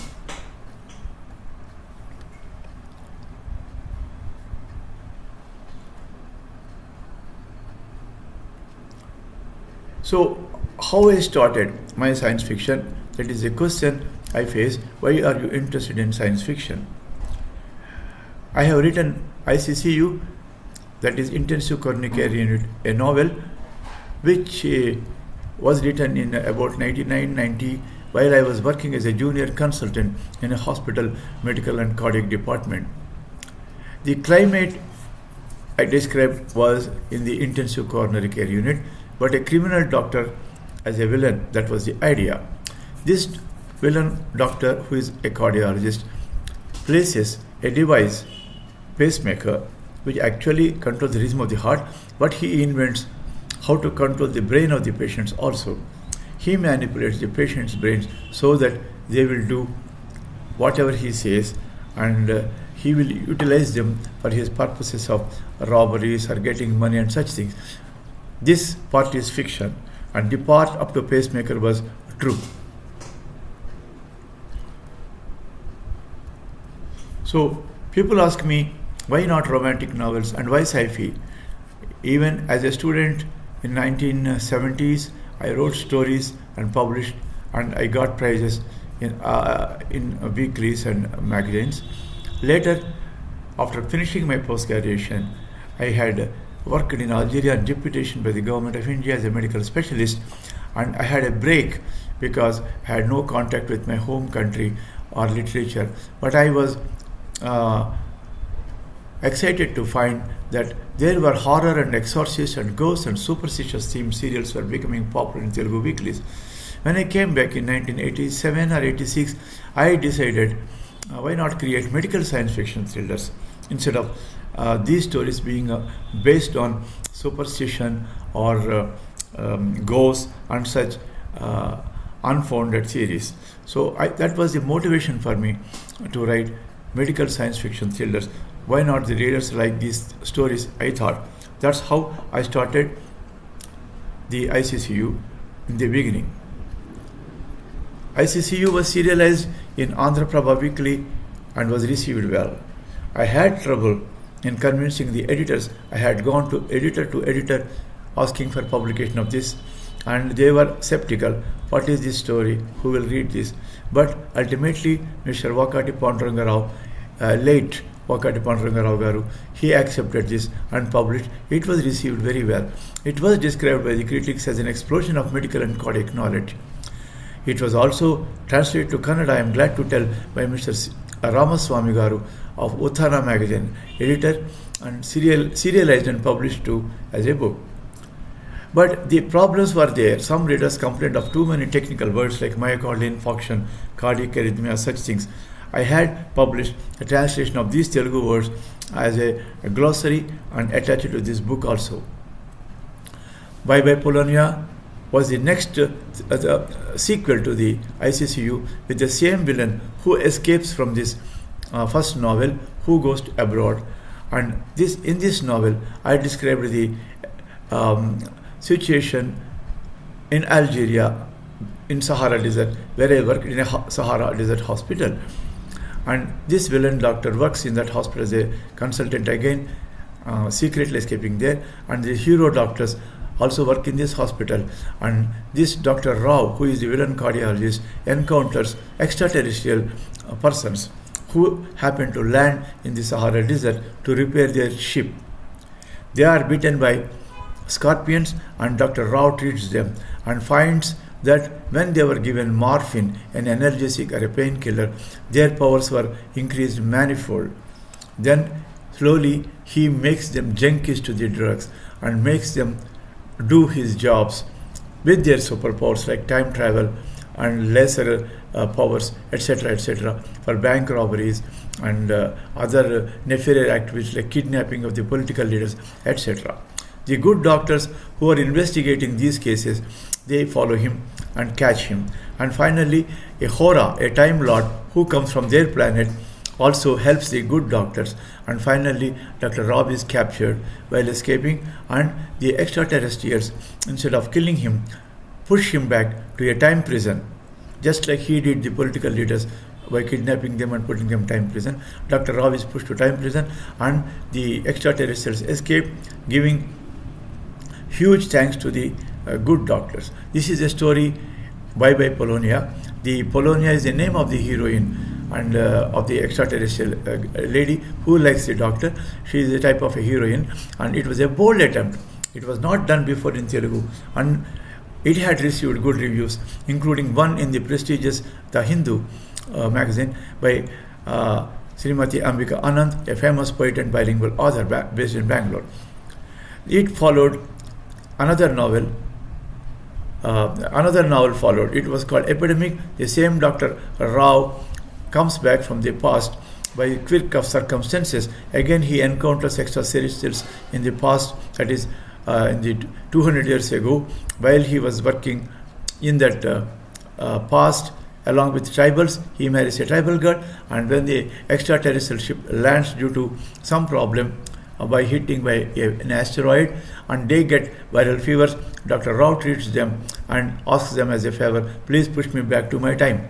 And he comes back to Hyderabad, starts a laboratory, this time with the wealth he got from the previous robberies, and he starts a laboratory, but this time he continues his nefarious activities by selling virus aerosols.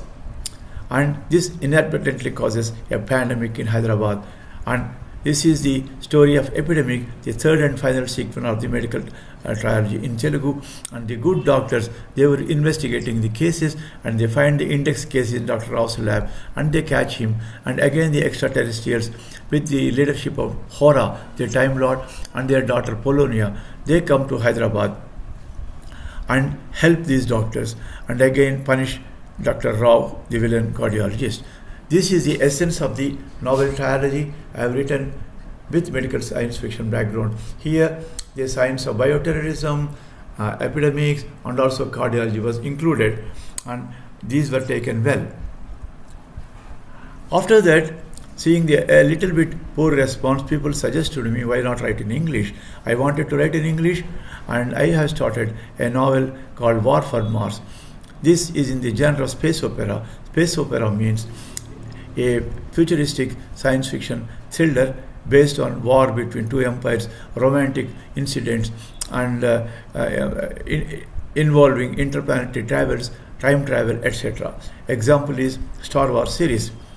And I have timed this in future, like in 3465 AD, that is in the 4th millennium, and it has all qualities of space opera, like war between two empires, interplanetary travel, and future colonies in the solar system.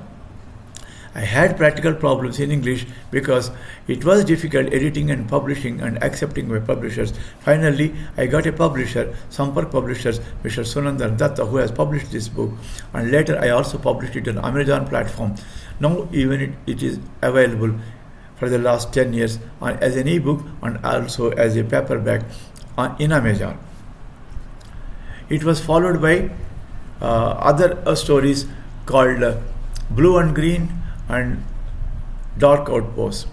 The War for Mars story I will briefly explain. It is set in future.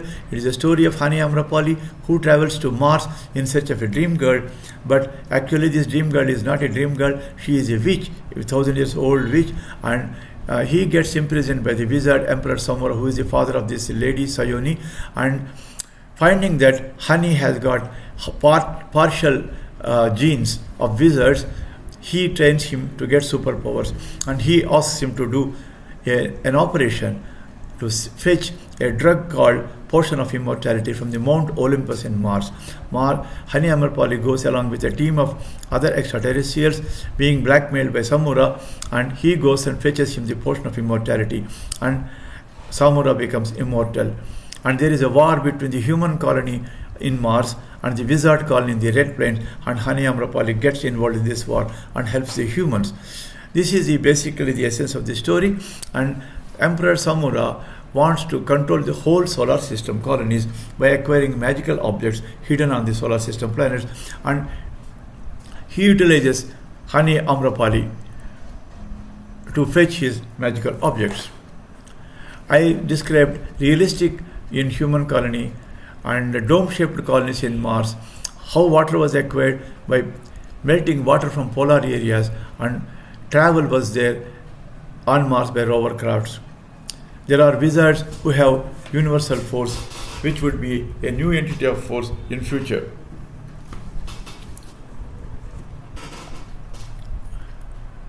In the next novel, Blue and Green, Return to Earth, Samura follows Hani Amrapali to the Earth, and he wants a magical object, silver candle hidden in Bhairav temple, and he forces Hani to give it to him, and he escapes with that. And Hani's parents were good wizards, and this evil wizard Samura has blackmailed and killed parents, and Hani has a motive of revenge. He marries his cousin Prakriti Amrapali, and both of them are involved in an operation to catch these wizards, but they are again captured by the wizards. And I wanted to write another 6 books like this for each planet, each planetary colony, like the Moon, the Titan, and Ganymede, etc. But because of the time problem, I had condensed into it a big book, that is the 3rd and final book, Dark Outpost, where there are magical objects hidden in various planets of solar system. Hani Amrapali, along with a wife, Prakriti Amrapali, and his team, Animoid and others, he will go from satellite to satellite in search of magical objects and gives it to Samura, and Samura occupies the solar system. Then the humans have a resistance against this dystopian wizard empire, and Hani Amrapali helps them, and finally Prakriti sacrifices her life in a suicide mission on Mars and kills the Emperor Samura, and the humans regain their colonies. This is briefly the essence of these trilogy stories. I have described the dystopian Earth, the rule by wizards and human resistance, and Hani Amrapali helping resistance, immortal Samura being killed by the information in the prophecy hidden in the Triton planet of Neptune and Pluto, and sacrificed by Prakriti, his wife, to kill the evil emperor. Anyway, finally, what are the problems in creating sci-fi?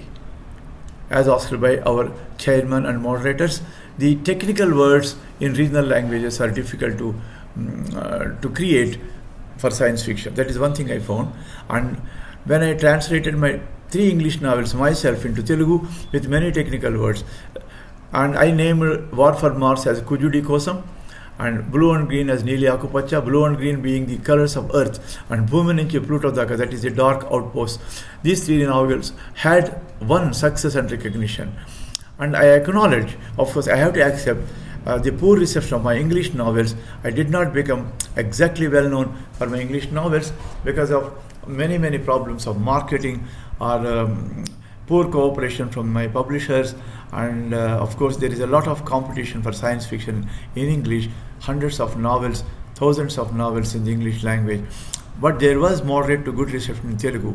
So critics said it lacked social purpose, but I feel otherwise. And recently I published Jet science fiction and some other stories, this time short stories instead of novels, and this was about an anthology of 20 stories which was published in 2019 in Amazon and JV Publishers of Hyderabad. And there are various themes like zombies, Kotta Mandu, that is the story where a doctor creates inadvertently zombies while he is experimenting on new drugs to treat Alzheimer's disease. And there are stories about parallel universes, that is the current trend in science fiction.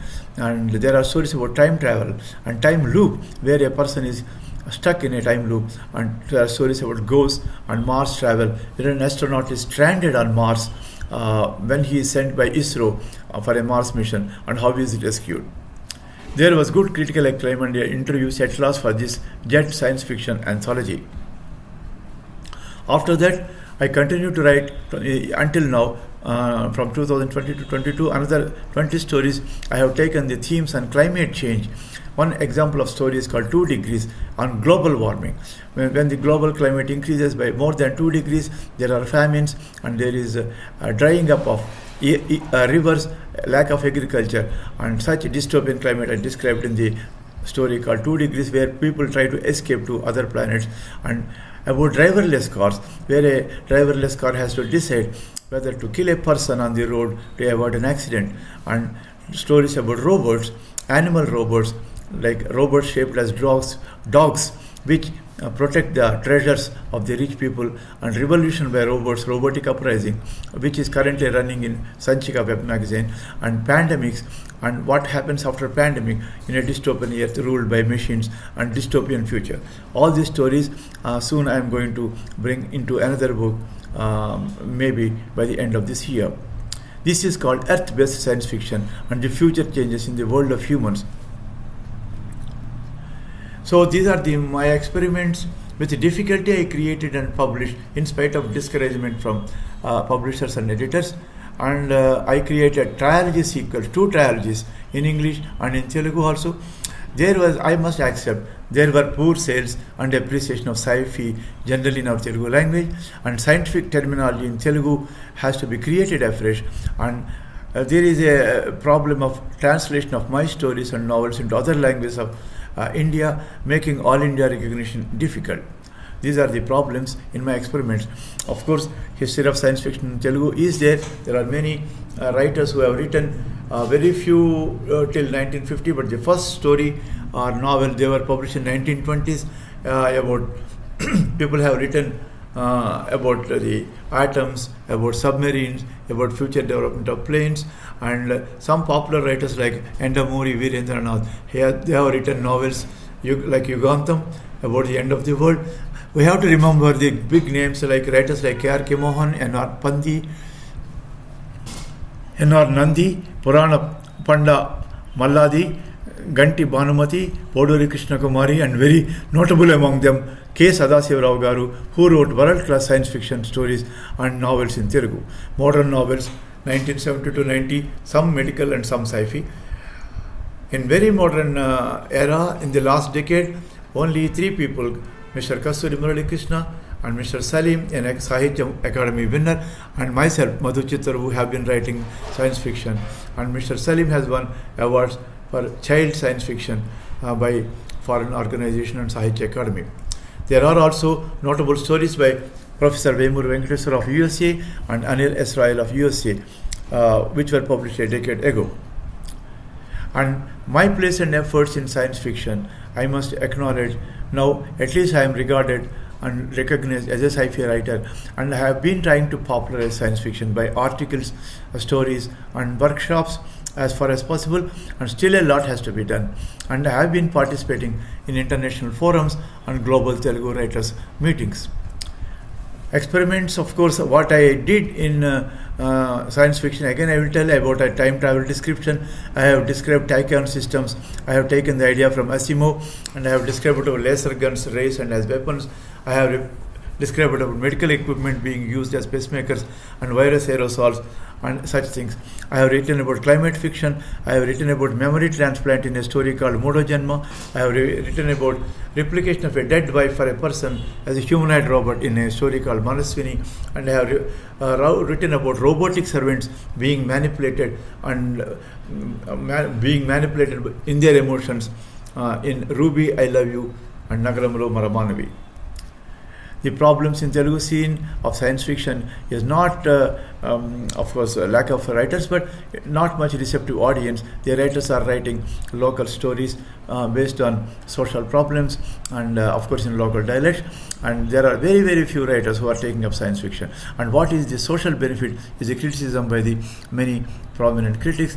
And there is more attraction for mythology-based science fiction. In English also, like Shiva trilogy, etc. There is a lack of good income by way of sales or novels. Only dedication to the genre keeps me going to this particular form of fiction, and I am glad to see good volume of science fiction in Kannada, Marathi, Tamil, and Hindi during this conference. And the future scope is there. There is very good scope in future seeing $1 million success films like Avatar in English and some films like Brahmastra and Aditya 369 in Telugu. They are being successful. So there is a tremendous scope for taking science fiction in literature and films in India, I think. And we can include mythology like our own supermen like Hanuman, and our own drugs like Amrita, the portions of immortality, and the Pushpak plane like the plane of Doctor Who, which plane takes any number of people. Such things are there in our mythology. We can utilize them as ideas for creating future science fiction. The success of real science fiction depends on the reader's educational caliber and interest in the society. It depends on the general affluence and the educational caliber of particular readers. The future, more writers in all languages must take up science fiction based on science rather than superstition and mythology. That is my personal opinion. There definitely is a social value also, as science fiction teaches us how scientific developments may adversely affect our life and how artificial intelligence may dominate Earth and humans, and extraterrestrials or robots may control people, and disasters, how they can come like pandemics, and dystopian political climates can come, and global warming and environmental disasters can destroy the earth, and how we can be strong and scientifically find solutions to these problems and preserve our earth and control human values, and security and dignity can be achieved with science. Like that, science fiction will always be more relevant in future, and I feel science fiction has a tremendous social value, tremendous individual value, and tremendous scope for us to create and get appreciation from the readers. And this is all I talk about my science fiction as briefly as possible. And of course, I thank the organizers, especially Sri Narahari Garu and others who helped me to participate in this conference, and best wishes and regards to all of you. Thank you. Thank you so much. Now I invite Nilesh Malvankar, USA. Hi, I'm Nilesh Malvankar. I'm really glad to be part of this wonderful program arranged by ISFS. The first question about for me is tell about your profile as a sci-fi writer in short. Well, technically speaking, it will be very difficult for me to answer in short because at this moment I am wearing a full pant. Just kidding. I will try my best to answer in short. So I have written over 13 science fiction stories, and most of them have been published in popular Marathi speculative fiction magazines, Diwali Youngs to be precise. I have dabbled in areas like supercomputers, AI, time travel, Oumuamua's visit, aliens, multiverses. Primarily, most of these are light-hearted stories written for the entertainment of the readers. So yeah, I guess that is all about me as a sci-fi writer in short.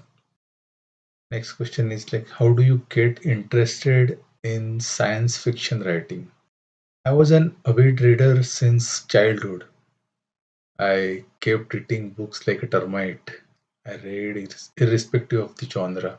During that course, I came across a science fiction book which was written by Dr. Narikar, famous scientist. I enjoyed that book a lot and it hooked me to reading science fiction. Afterwards, I read books of other science fiction writers in Marathi, English, and again, like recently, I started Hindi as well.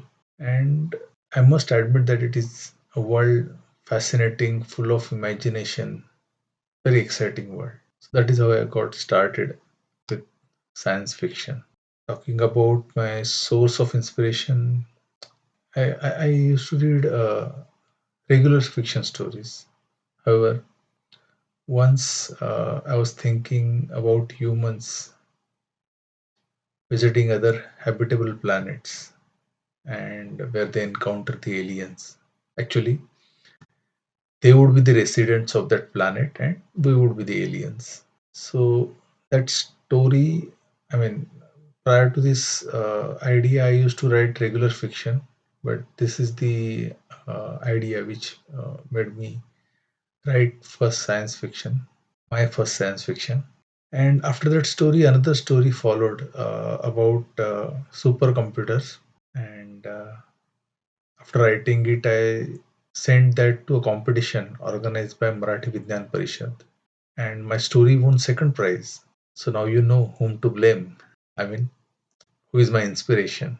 I sometimes think life of Marathi readers would have been so peaceful had Marathi Vidyan Parishad not encouraged me, but that was not to happen. And how do I generate ideas? Well, it depends. Sometimes you get a flash of ideas and then you expand it during writing. Like one of my stories, it is about teleporting. While writing it, while thinking upon that story, I remembered a famous dialogue from Godfather movie. Revenge is a dish best served cold. Suddenly surfaced from nowhere, and then it dictated the construction of that science fiction story, which turned out quite satisfactory. Then another instance is famous astronomer, data scientist in our group, Dr. Ashish Mahabar. During arrival times of Oumuamua, he asked if anybody can write story on visit of Oumuamua, and it inspired me to write a story on that incident.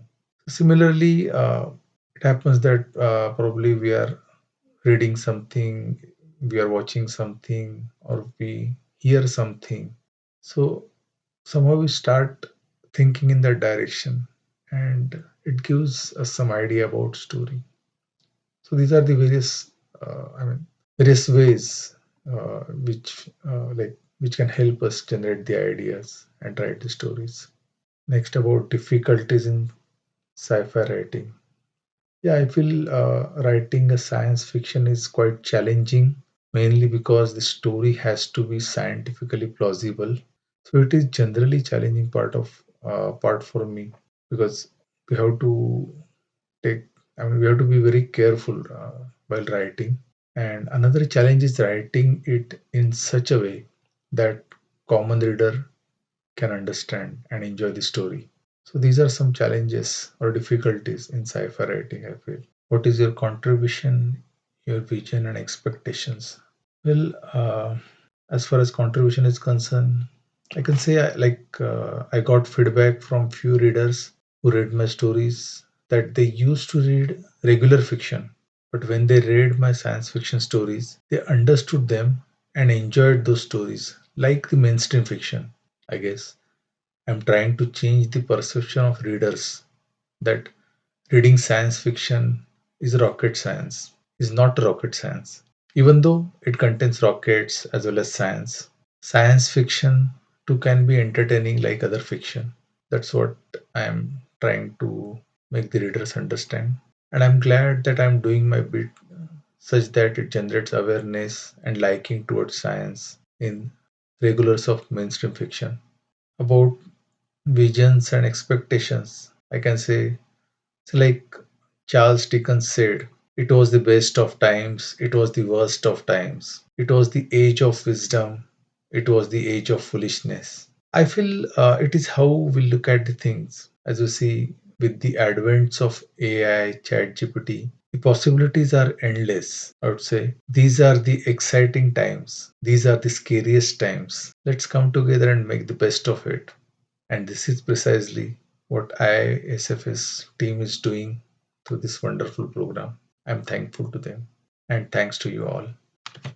Thank you so much, sir. Now I invite Ravi Kupparapu, planetary scientist, NASA.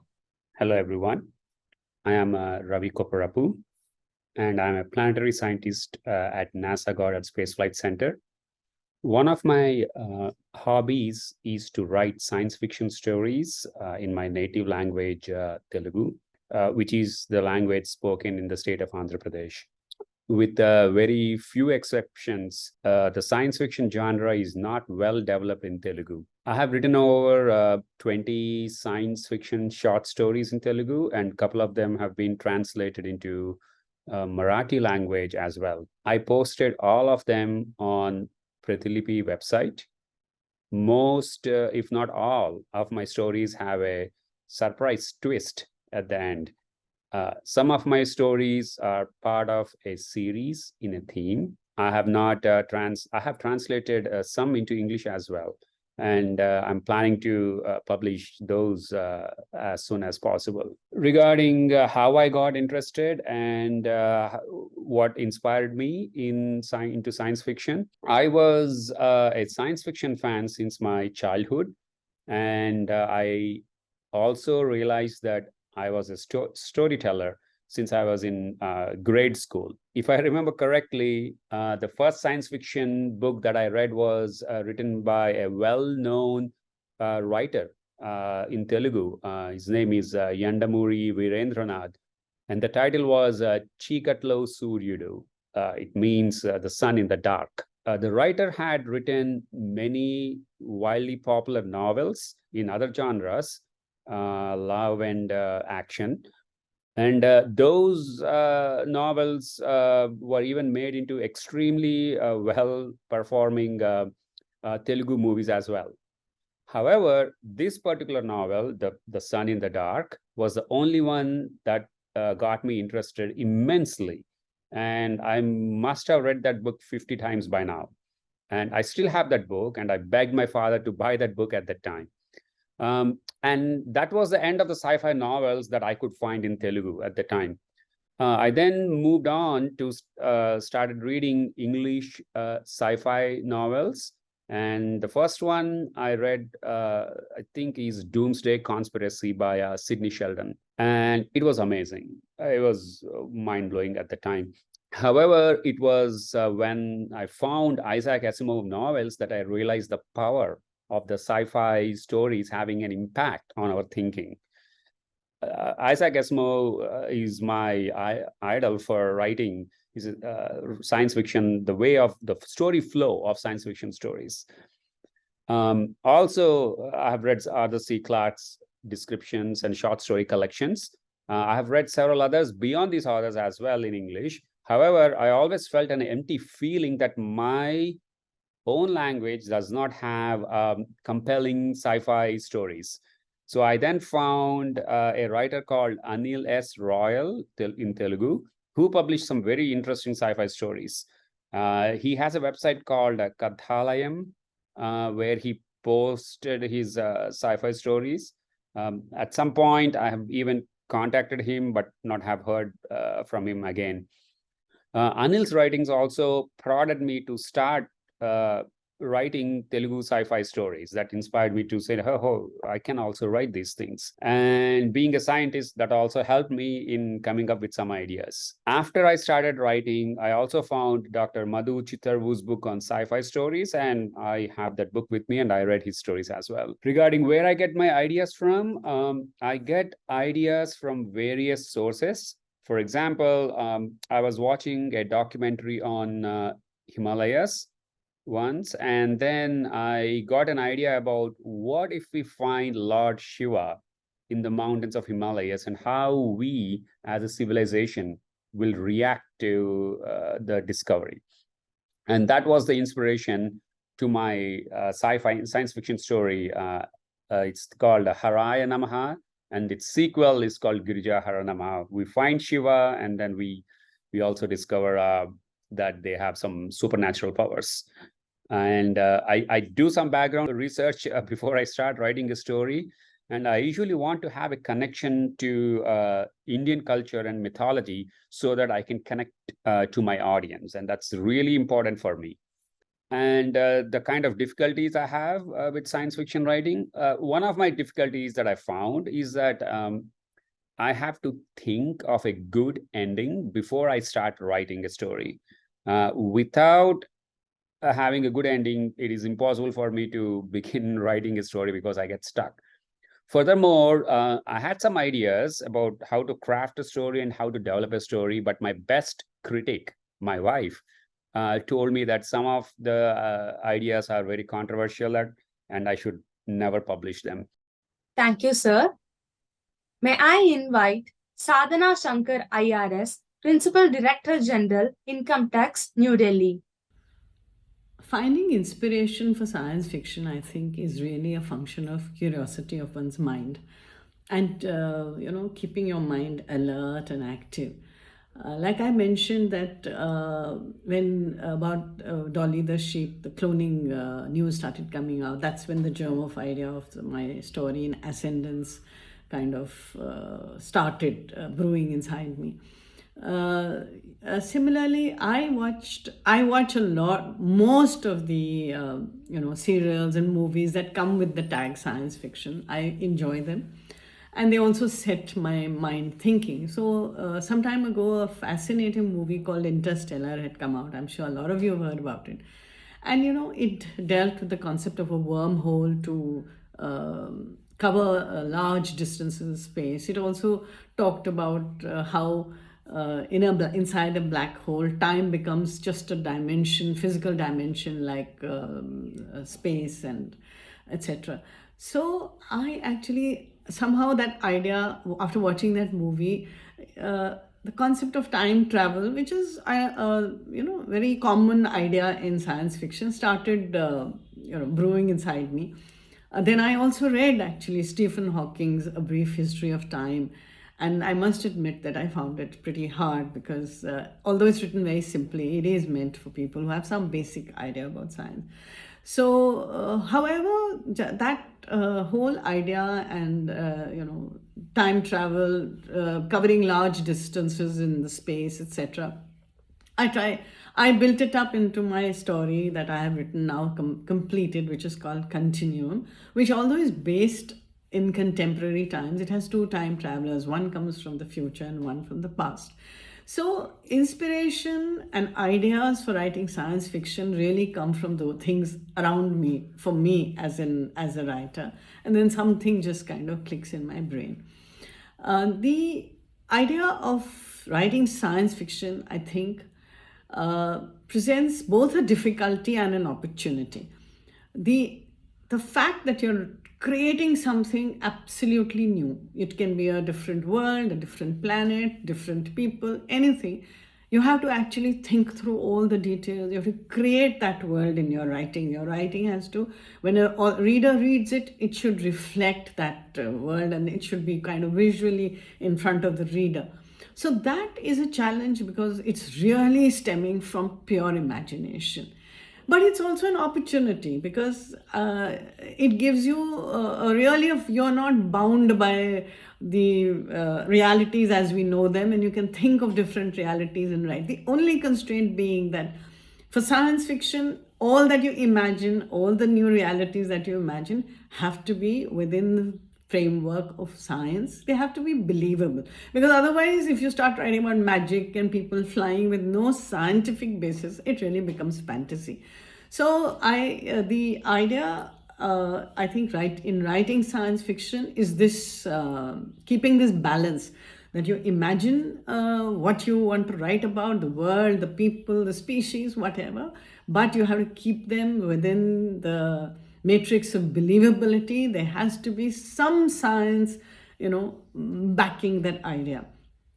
And for me, science fiction gives a kind of arena as an author where I can play with characters, I can play with the things that are happening, things that they deal with, issues that they deal with, entirely as per, without any constraints of current realities. So I think for me, it's a really, really fascinating and very, very enriching genre to write in, and I really enjoy it. Thank you so much, ma'am. Now I invite Savita Srinivas IPS, Bangalore City Police, Karnataka State, India. Good day to all distinguished writers, researchers, moderator Dr. Ranjan Garge sir, and SF enthusiasts. I am basically a creative writer who loves to explore and venture into new arenas in my writings. I love to mince words, which might sound a bit like a brain teaser. I'm also an emotional juggler of words, knitting the dialogues to naturally sync with the storyline. A workaholic as well. But work hasn't been a deterrent to my endeavors. In fact, it has been more like a booster to augment my exploring nature, molding the outside vision with the inner thoughts and weaving a new world. I was a crawler in the beginning, and later I took baby steps to pen one or two science fiction stories during my college days. Later, one science fiction stories collection titled Guptagamini got published in 2013. Later, two of the anthologies which I edited were the first attempts to compile science fiction stories. My science fiction novel, Triloka Sanchari Neere, meaning a lady who travels in three worlds, was written in the backdrop of a traffic scenario with futuristic view. Another novel, Galakke Sikka Chandra, meaning Moon Caught in a Web, written during the COVID lockdown in 2020, is about a man exploring the moon and establishing colonies on it.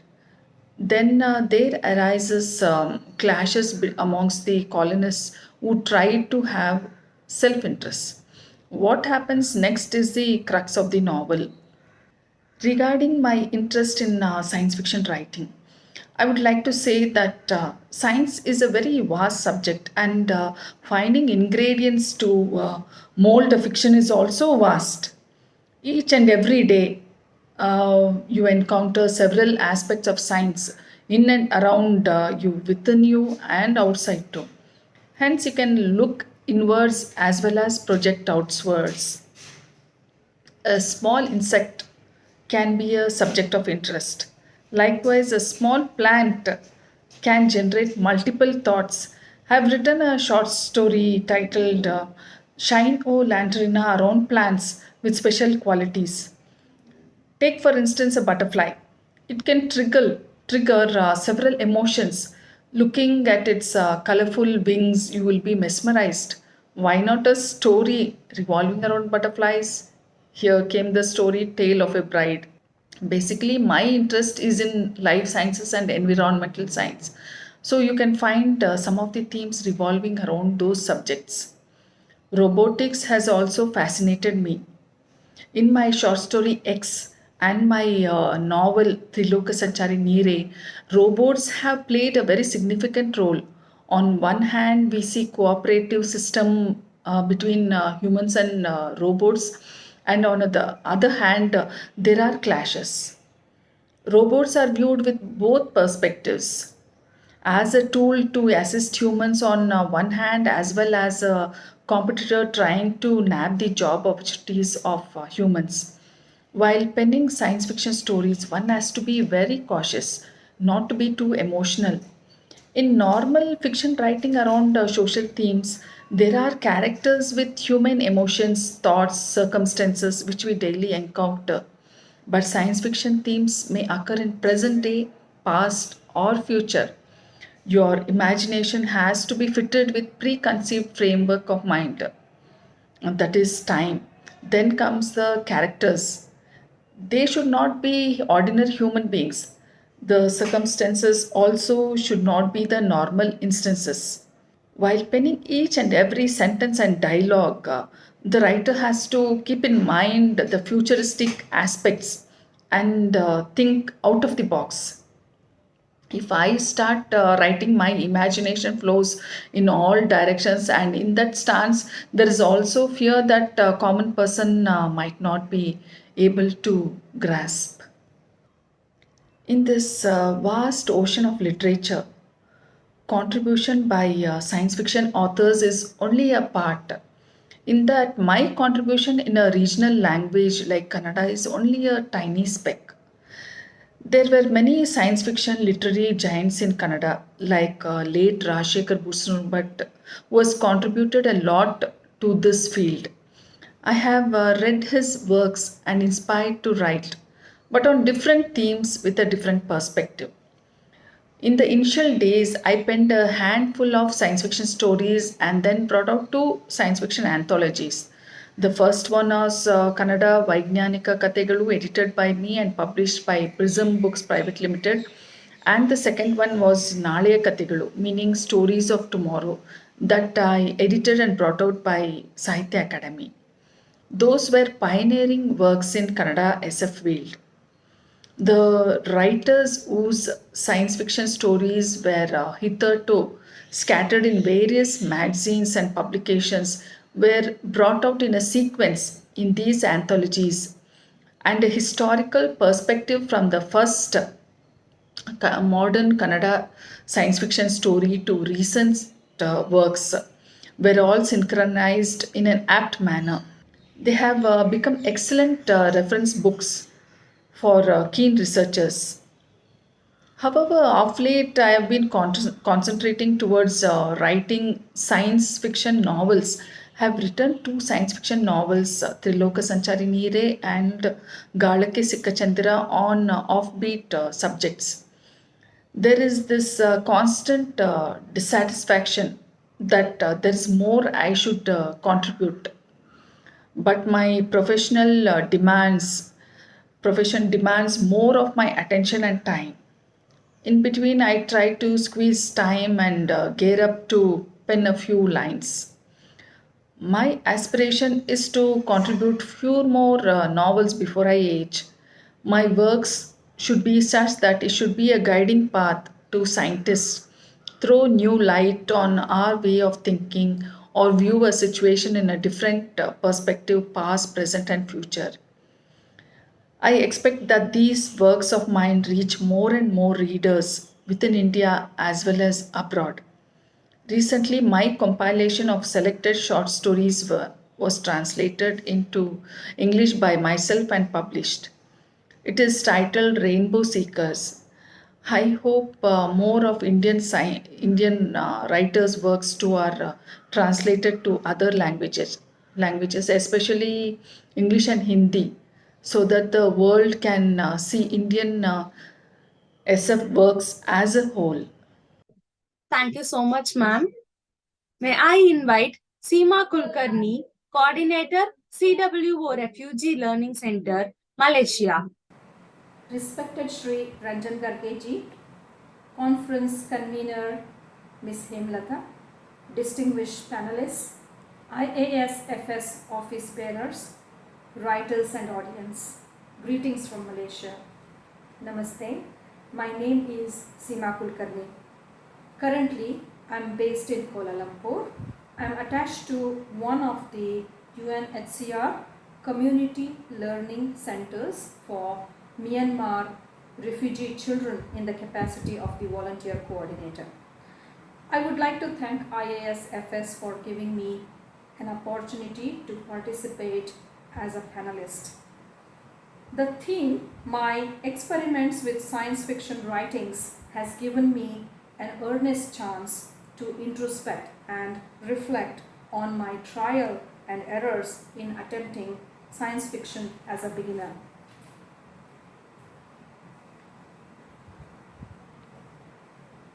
There is a saying in Kannada, I quote, "Maneye modala patha shale, taiye maguvina modala guru," meaning home is the first school and mother is the first teacher for a child.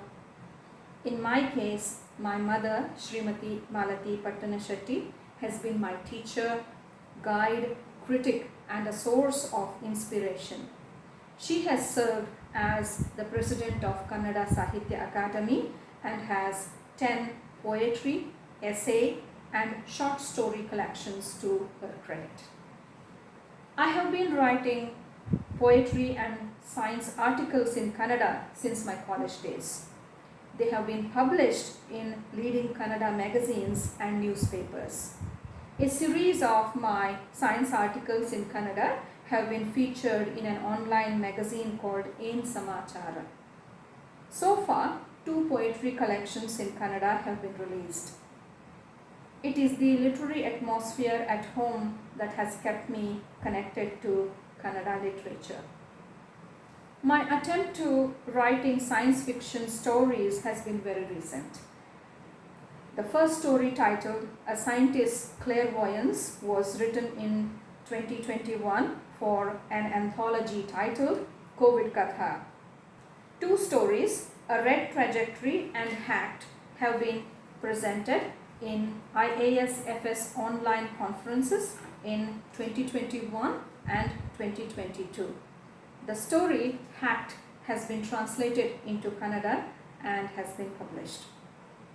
I grew up reading science fiction stories written by Sri Rajshekhar Bhusnurmat in Kannada. As most of you know, he was a noted teacher, recipient of Central Sahitya Academy Award, and considered a pioneer in science fiction in Kannada. When I think of science fiction, yet another name that comes to my mind is Sri Jayant Narlikar.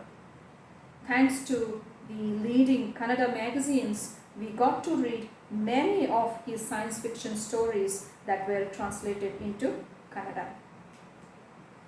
In early 1990s, in a small academic town of Dharwad, in absence of internet facilities and where television was a luxury that very few could afford, not many Hollywood science fiction movies reached the theaters in Dharwad either. The only dependable source for reading science fiction stories was through the leading Kannada magazines. Talking about science fiction movies, E.T., the Extraterrestrial, directed by Steven Spielberg, was the first ever science fiction movie I watched. However, as a student of science, though science fiction stories and movies were interesting, they appeared to be a bit too different from the mainstream. It was perhaps due to lack of my exposure to the genre. I have a great admiration to time-slip plots that have been beautifully portrayed in evergreen classics such as Rip Van Winkle by Washington Irving, A Connecticut Yankee in King Arthur's Court by Mark Twain, A Christmas Carol by Charles Dickens, and Time Machine by H.G. Wells, so on and so forth. I'm reminded of a very famous quote by Isaac Asimov. I quote, "Ideas are cheap. It's only what you do with them that counts." How true. Once the writing journey begins, the curious mind does attract many ideas like a magnet. While it is true that not all ideas may lead to a story, it is possible for a writer to explore the idea well and exhaust all possible options around the idea before giving it up. In general, my story writing ideas come from incidents that happen around me in day to day life and from news clips. If I may say, I'm drawn to the ideas than me generating them. When an incident attracts my attention, my first step is to convince myself that it can be developed into a story. The next step is to give it a sufficient time to fit into my thought process, something like a flow chart. Once I have the skeleton ready, I prefer to discuss it with my daughter and my mother. This is the crucial phase of the whole process. It's more like a strict quality control phase. At this juncture, the idea assumes the form of a full-length story. The next step is to translate the thought process into expressions and words, which is yet another interesting learning journey for me. Now, it's time for the segment that I'm very keen to share, the difficulties that I face in science fiction writing as a novice. I am aware of the fact that the only way to overcome the difficulties in writing any form of literature is to read more and write more. When I have a story idea and my mind is engrossed in the plot, I get a strange feeling of getting lost in the story, and often I find it very difficult to make a beginning. I'm convinced that the only way to overcome this challenge is to attempt shorter stories. The second challenge I face is finding an apt title for the story. Discussion with my family members has helped me to choose the most suitable titles. Yet another challenge I face is regarding the length of the story. A situation in which the word count is specified really works well for me. In the next few years, I'm keen to work on a wide variety of themes. Researching material for the science fiction stories has indeed added to my understanding of the basic concepts in science. At this juncture, I am in the process of exploring creative ways to share my understanding. Human history has stood witness to the fact that science fiction and scientific discoveries and hence technology have been complementary to each other.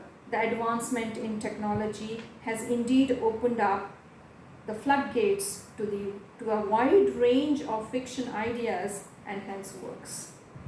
After all, the sky has never been the limit to science fiction story ideas.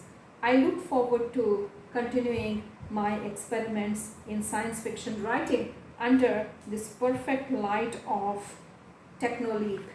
I take this opportunity to thank Honorable Moderator of this panel, Sri Ranjan Gargeji, for his valuable guidance and suggestions, Sri Dayanandji for his technical support and suggestions, Dr. Srinarahari ji for the guidance, and Hemlata ji for regular updates. Thank you. Thank you so much, ma'am. Now I invite Shweta Thaneja, California State, USA. Hello everyone, my name is Shweta Taneja. I am a human who writes speculative fiction and science in a world of ChatGPT.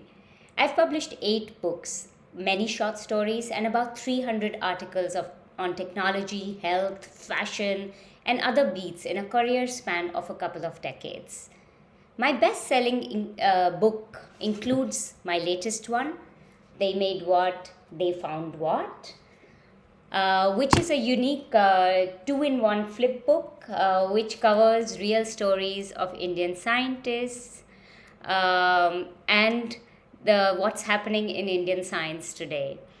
Sonam Wangchuk, a human from Ladakh, was so impressed with the book that he posted about it multiple times on social media.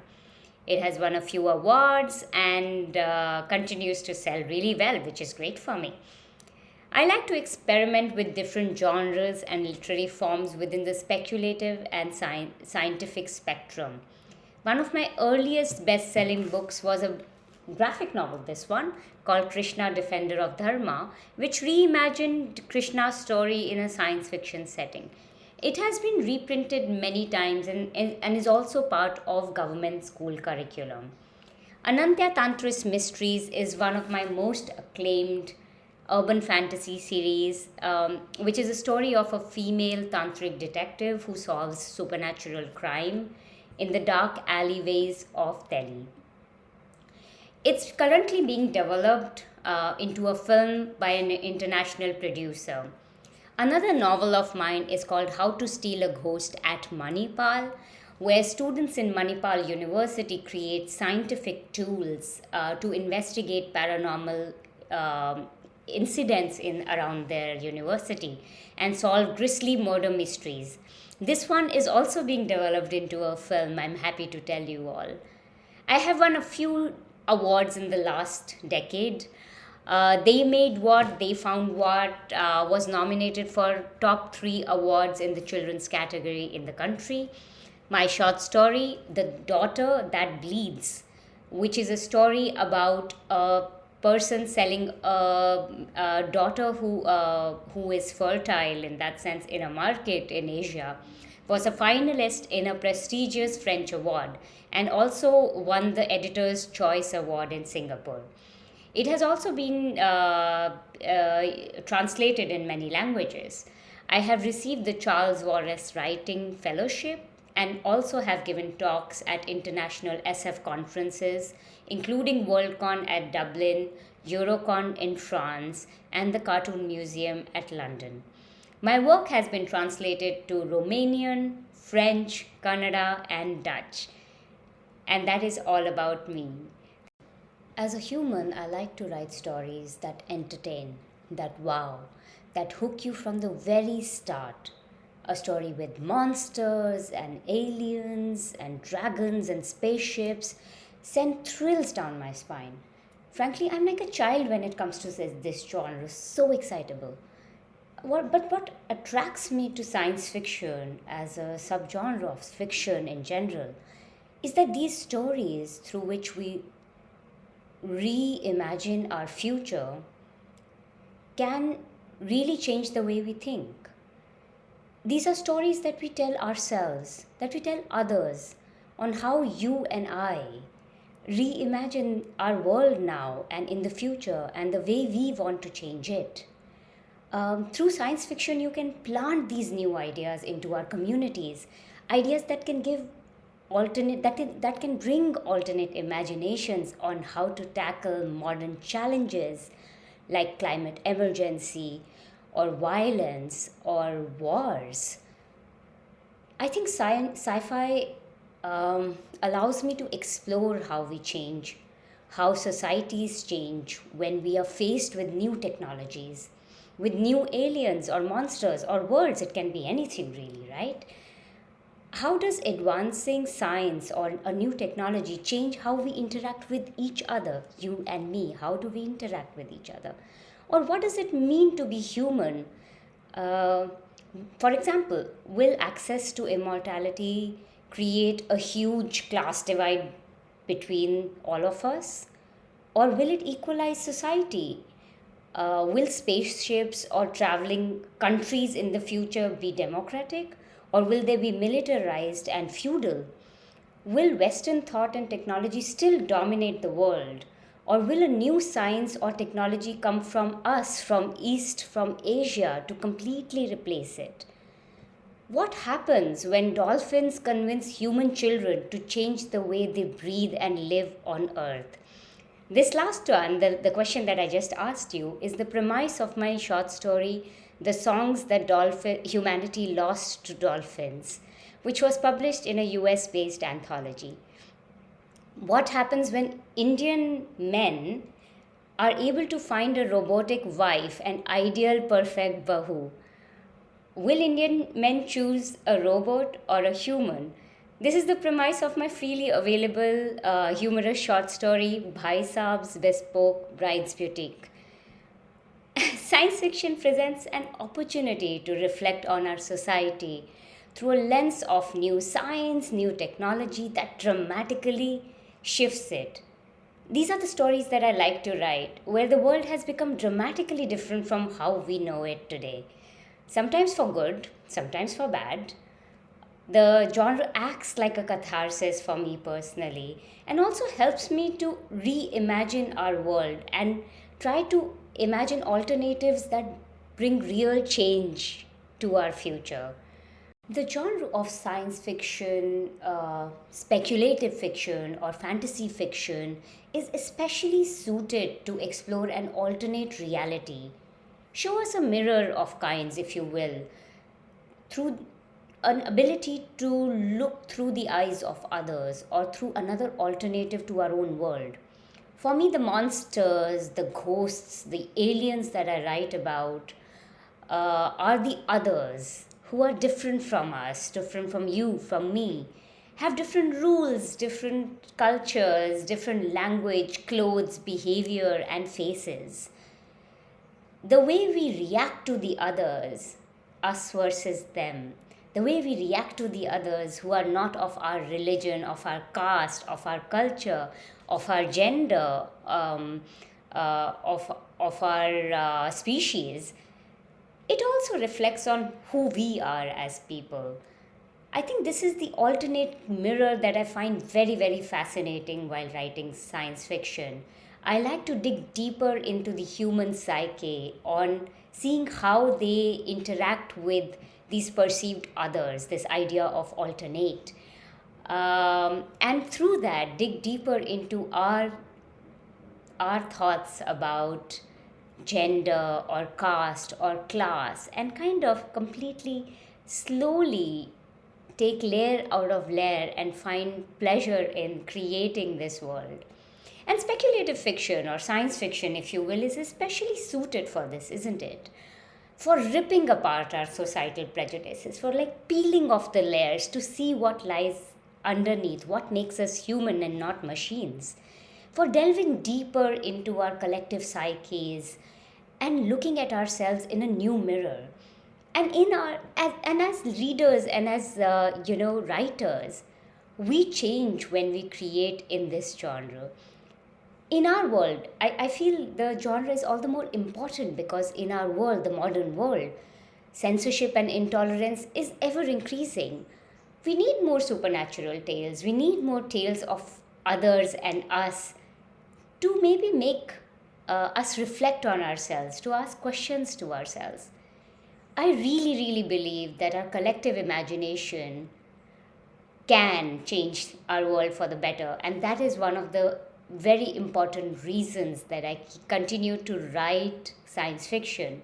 For the first step to change is always, always to imagine it. My best ideas, my source of inspiration comes from everyday news, I feel. On environment, on politics, on technology, on science, on religion, on culture, anything. News is about humans, about people, and how our societies are changing. And that's where I get my best ideas. I start thinking in a particular direction. What could happen if this technology was applied in our society? If World War III comes and there is a technology that can diffuse all kinds of weapons. Or what if dolphins take over the world? I loved imagining that short story of mine. Or what if we develop a technology to hear what rocks have to tell about what Himalayas have to tell us about human history? I think the trigger is definitely daily news and what happens in our society politically, socially, and culturally. How people are reacting to each other, how species are reacting to each other, about certain concerns of mine, my interest in environment and in my interest in climate emergency that our world is facing today. Sometimes it can also be a conversation with a scientist. I do love interacting with the scientific community. I feel they have powerful ideas, and there should be more interaction between artists and scientists to reimagine our world in different ways. Sometimes it can also be a book. I think a book is a person in that sense, no? How it tells you a story and triggers something inside you as the reader. Real stories, imagined stories, all of these inspire new stories in me. I reflect on these and take them through the kaleidoscope that is a creative mind, and bring out stories through these ideas, through these triggers, and build these characters who want really something strongly in our world and imagine this alternate future. And I think that's what inspires me and also keeps me in this genre continuing to write. Let me tell you the best part of writing science fiction first. Writing fantasy or science fiction is thoroughly creative. So creative. You get to build a new world. You get to build the rules in that world. You get to build the races in that world, the species in that world, how they interact with each other, their technology, their culture, their geography, their science, their magic, their beliefs, and their societal structures. It's amazing that as a creative writer, you have so much freedom to create when you're world building. Anything really, you can think of anything, there are no rules, at least at the beginning of it. For example, you can think of a society where, say, wearing clothes is thought of as indecent, or a society that loves eating each other's flesh for sport, or a genderless society that lives in a ball of fur circling around a star and smokes up methane, anything, right?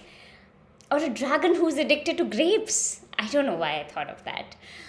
A spaceship, I would say, arguing with two planets and a star on philosophy. Anything. You can think of any kind of world building or a world where a story is based. Science fiction gives you that space to take elements from our world, take elements from our imagination, bring them together and reimagine and rebuild a completely new universe, or a society, or a world, or a galaxy, or I don't know, multiple galaxies where space travel and time travel conflict, anything, right? The world is fiction, and it's created with inspiration from truth, inspiration from lies, and sheer imagination. But all of it mirrors human experience. And that's the high point of writing science fiction for me. Now we'll come to the challenging part. And it's actually the same. Once you create this world and you create the rules in it, you really, as a writer, have to stick to these rules. You have to develop your story, you have to develop the characters according to the scientific logic of the world. Otherwise, readers are going to hate it. If one society, for example, does not have science to communicate to another solar system, you cannot add that science to get around a problematic plot point, right? You're stuck in a plot then. You have to work around the rules that you yourself invented as a writer. And that makes it, oh my God, excruciatingly tough. Because you need to know this world way more deeper than what you're going to tell in the story to your readers. It's like telling your American friend about Indian food in one sentence. You, of course, need to know, and you hope know the huge variety that is there in all states of India. You know, Gujarat's sweet curry, yum, to tangy sambar from Tamil Nadu, to the Assamese fish thali. But all of these needs to be crunched into that one little sentence that your American friend has asked you the question about. What is Indian food? And that's the only space when you build this world of different kinds of things for your work of fiction. That's the only thing that the reader needs to know out of that world to get into the story. And that's the only thing you get to tell your readers. If you tell too much about world building to your readers, they get bored. They're just coming in for a good story. I'll give you an example. For my series Anantya Tantrist Mysteries, I've built this whole parallel underworld in Delhi. You know, a world where monsters, supernatural creatures, are inspired by Indian mythology, ghosts and other things lurk around and interact with each other. They have their own rules, their own policing system, even their own visa system to live in Delhi. And it took me a whole year, one whole year, I kid you not, to research for this world building. I traveled to Banaras to talk to actual tantrics and aghoris. I documented research on Indian mythology, on different races in the world. I read so many research books, non-fiction, to figure out what kind of monsters would inhabit the world that I'm building, what kind of powers and technologies they would have, what kind of limitations would be there for my protagonist, who's a supernatural, a tantric herself, Anantya Tantrist. By the third book, I had to go back to book 1 and 2 to make sure I didn't make any errors in the logic of the world while writing a new story. Like, can Anantya do this magic or not do this magic? Does she have the knowledge to do it? And these are all the rules that I had built. And it got tougher and tougher the more words and the more books were published in this series. On the other hand, the world, because of my hard research of my world building, was so real that it was one of the important reasons that the book was picked up by the editor of HarperCollins when I was a newcomer. And it has also been optioned for a movie in Bollywood and continues to be loved by readers. And recently, a Bollywood star even contacted me after reading this book for a new story because they were so impressed by the world that I had built. I feel great world building remains the most challenging part of writing science fiction. But once you do it, and once you do it well, the story will be all the more refreshing and exhilarating. I want to leave you with 5 lessons that I've learned while being in the industry of writing science fiction and science. Lesson 1: take risks and don't get bogged down by what others say. You have to take chances, you have to listen to your heart. Sometimes luck happens to you because you were genuinely believed you were lucky. I'll give you an example. I wrote my first book, The Ghost Hunters of Kurseong, this one, which is a classic mystery set in the hills of Darjeeling, and this was written in 2013. I had 0 connections in the industry at that time. My family was in business in Delhi or in IT jobs. I sent out this book, the manuscript of this book, to publishers, in spite of everyone telling me that there is like less than 1% chance of it being picked up directly by a publisher. But it was picked up by Hachette from what they call the slush pile. The slush pile is blind submissions made by hundreds of authors every day to the email ID of a publisher. And this was my debut book. And this happened for my second book as well. So this is my second book, Krishna. And I contacted a comics company in 2013, around the same time that I was writing The Ghost Hunters of Kurseong, and didn't get a response, and then I forgot about it. And then this company, Campfire, contacted me 8 months later saying my email just kind of was lost to them. And this book happened, Krishna, Defender of Dharma, and this has been my most selling graphic novel since 2013, since it came out, and it's still selling well across the world. So, these 2 examples are for me to stress one thing for you. Do not give up. Don't let others tell you what chances you want to take or don't want to take.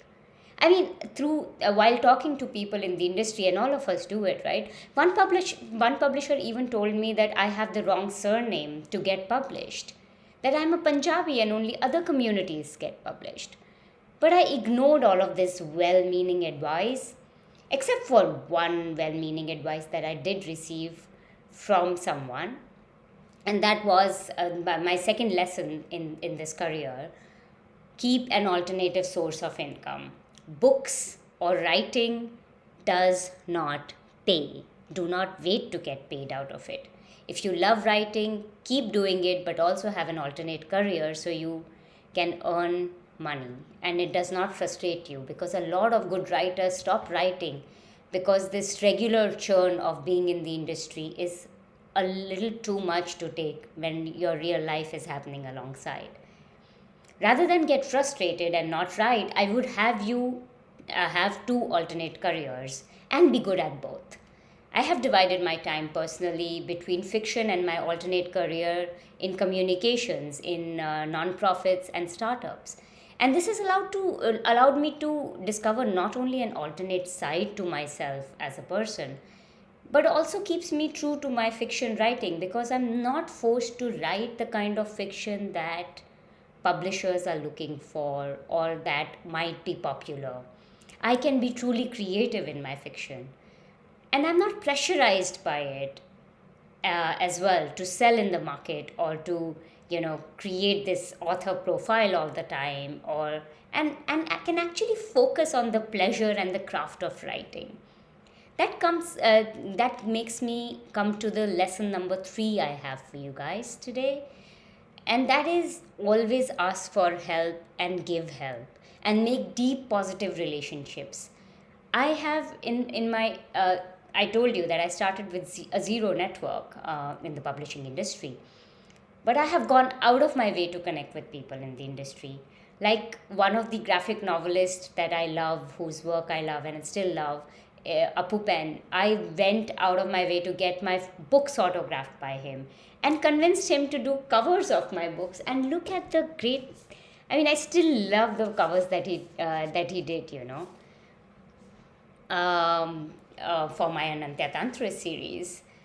And I was extremely lucky that he agreed, and we have been such good friends since then. Samit Basu became a friend because I met him at a lit fest and we talked about his books, and I'm a huge fan of his. He's been a mentor to me ever since. I got help when I was a newbie, and I always want to help if someone asks me for contacts or references. Rather than being competitive, I feel it's important to be supportive to your community so that we all grow together. You, as a person, as a writer, are more than the book you write. And you don't want to be in a toxic social setup where everyone's bringing each other down. With authors, with editors, with people in your industry, you need to be all of us together need to be supportive of each other. Because we're all looking and we all love great stories. We need to be kind to other writers. We need to keep positive and genuinely help each other and grow together as people and as writers. I think building these deep relationships with others has helped me not only in fiction but in life generally. I mean, one of the examples I can give is that I co founded a startup in Switzerland because of people that I wanted to support and help. And some of my most meaningful work has come because I seek out people and I want to genuinely help communities. Takes me to my fourth life lesson that I have to share for you, and that is fail. Please fail often and keep failing. My most unexpected best-selling book happened because one of my fiction work was rejected by an editor. My latest book, they made what they found what. This has become a bestseller, as I've already mentioned, has won a few awards. This happened because one of the editors that I wrote to rejected this book because rejected another book of fiction because she was only looking for non-fiction in science. And I've been a journalist and I hadn't thought about writing a science book. But I thought, okay, let me try to pitch her a science book that I would like to write in my own style. And this book happened, and now I have made my reputation as a science writer other than science fiction writer too, and met some wonderful people on the way. I feel as a writer, you will feel often. Sometimes the story won't work or it won't sell to any publisher. But all of these failures also bring opportunities. You learn more, you craft better stories. So never be scared or depressed or irritated if you fail. Failure is part of life lessons that you get. You have to fail often, but you need to keep bouncing back and moving on to something new. Do not get bogged down by failure. Call me, message me, email me if you are, and I would love to help you out of it. That takes me to my fifth lesson and the last lesson I have to give to you. And it took me many years to realize this, and it's something that's given me the most joy as well. And it's the definition of success. And I feel the little things that you will find joy in through this journey of people who support you, of the kind of things that happen to you, these little things, not the bigger things, are the most valuable joys to keep with you in your life. After so many years in the writing career for me, what has brought me happiness, real happiness, is not winning an award. So that's great. That's amazing to be recognized. And it's not giving a talk at Worldcon, which I did a few years ago, or having fans write to me even, or even being recognized as a writer in the literary crowd with international editors wanting to read my books, or getting Bollywood to read my books. That's a good achievement, I would say also. But what has brought me most joy, what has made me feel most successful, is a painting of an owl in my home. It was the first book, Ghost Hunters of Kurseong. This is a children's book, as I've already mentioned to you, all of you folks. And an 11-year-old wrote to me that she liked my book. I wrote back saying I could sign it for you if you want to. And we met in Delhi, and I thought I was being kind, going out of my way as a debut author to a fan to sign her book. And you know what she did? She brought a painting, a hand-painted painting, and she gifted me an owl's painting. Owl is my favorite bird, and I'm a bird watcher as well. When I see that painting every day, and it has been with me more than 10 years, it reminds me that awards or money or all ideas of success that we have are just so redundant. We let life slip by because of these bigger goals, but life is about small, joyous things. And that painting keeps reminding me that. And I would like to offer you this thought to take with you back home today as you think about your journey of how it's going to be as a science fiction writer. With that, I would like to leave all of you. Thank you very, very much for listening to me. And thank you, Indian Association for Science Fiction Studies, especially Dr. Purushottam, Dr. Srinarahari, Hemalata, and Dayanand. You have been very, very supportive to all the panelists. And thank you for giving me this opportunity to speak to all the viewers today. Keep positive, be motivated, and may you write mind-boggling stories of new worlds. Let's change the future together. This is Shweta Taneja again, and I will see you sometime in real or virtual life soon. Till then, bye-bye. Thank you so much for your contribution, ma'am. Now I would like to call upon Smita Potnis from Kandivali, Mumbai. Hi, let me introduce myself. My name is Smita Potnis, and I am a sci-fi author with published stories in Marathi and Hindi. My sci-fi stories included within few books, and articles on science and science fiction have been printed within several regional magazines and newspapers. In addition to writing science fiction stories, I have written science fiction one-act plays, presented programs on Akashvani, and have created and been managing my YouTube channel called Marathi Sci-Fi Stories Hub. This channel was created to share science fiction stories through digital media.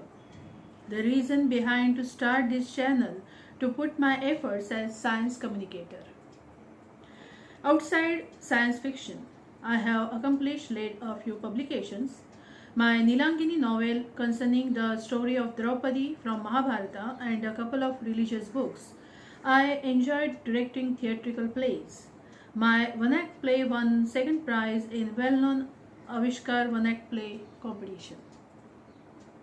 Now I am going to speak in Marathi about my experiment with science fiction writings. विज्ञान कथा लेखनाची सुरुवात करताना आधी विज्ञान कथा म्हणजे काय इथून झाली. तशा विज्ञान कथेच्या अनेक व्याख्या आहेत, पण सगळ्याचा पाया एकच आहे. आजच्या सत्य विज्ञान संकल्पनेचा भविष्यातील मानवी जीवनावर कसा परिणाम होतो त्याची कथा. विज्ञान कथा ही माणसांची कथा असते. विज्ञान कथा म्हणजे मुळात ती ललित कथा असते. ललित कथेचे नियम विज्ञान कथेलाही लागू असतात. वातावरण निर्मिती, व्यक्तिरेखाटन, घटनांची मांडणी, संवाद. पण सगळ्यात महत्त्वाची गोष्ट म्हणजे ती विज्ञान कथा असल्याने त्या कथेचा आत्मा विज्ञान संकल्पना हाच असतो. ती विज्ञान संकल्पना स्पष्ट करताना त्या कथेला आवश्यक असणारी त्या संकल्पनेची अगदी आवश्यक तेवढीच माहिती संवादात पेरली जावी.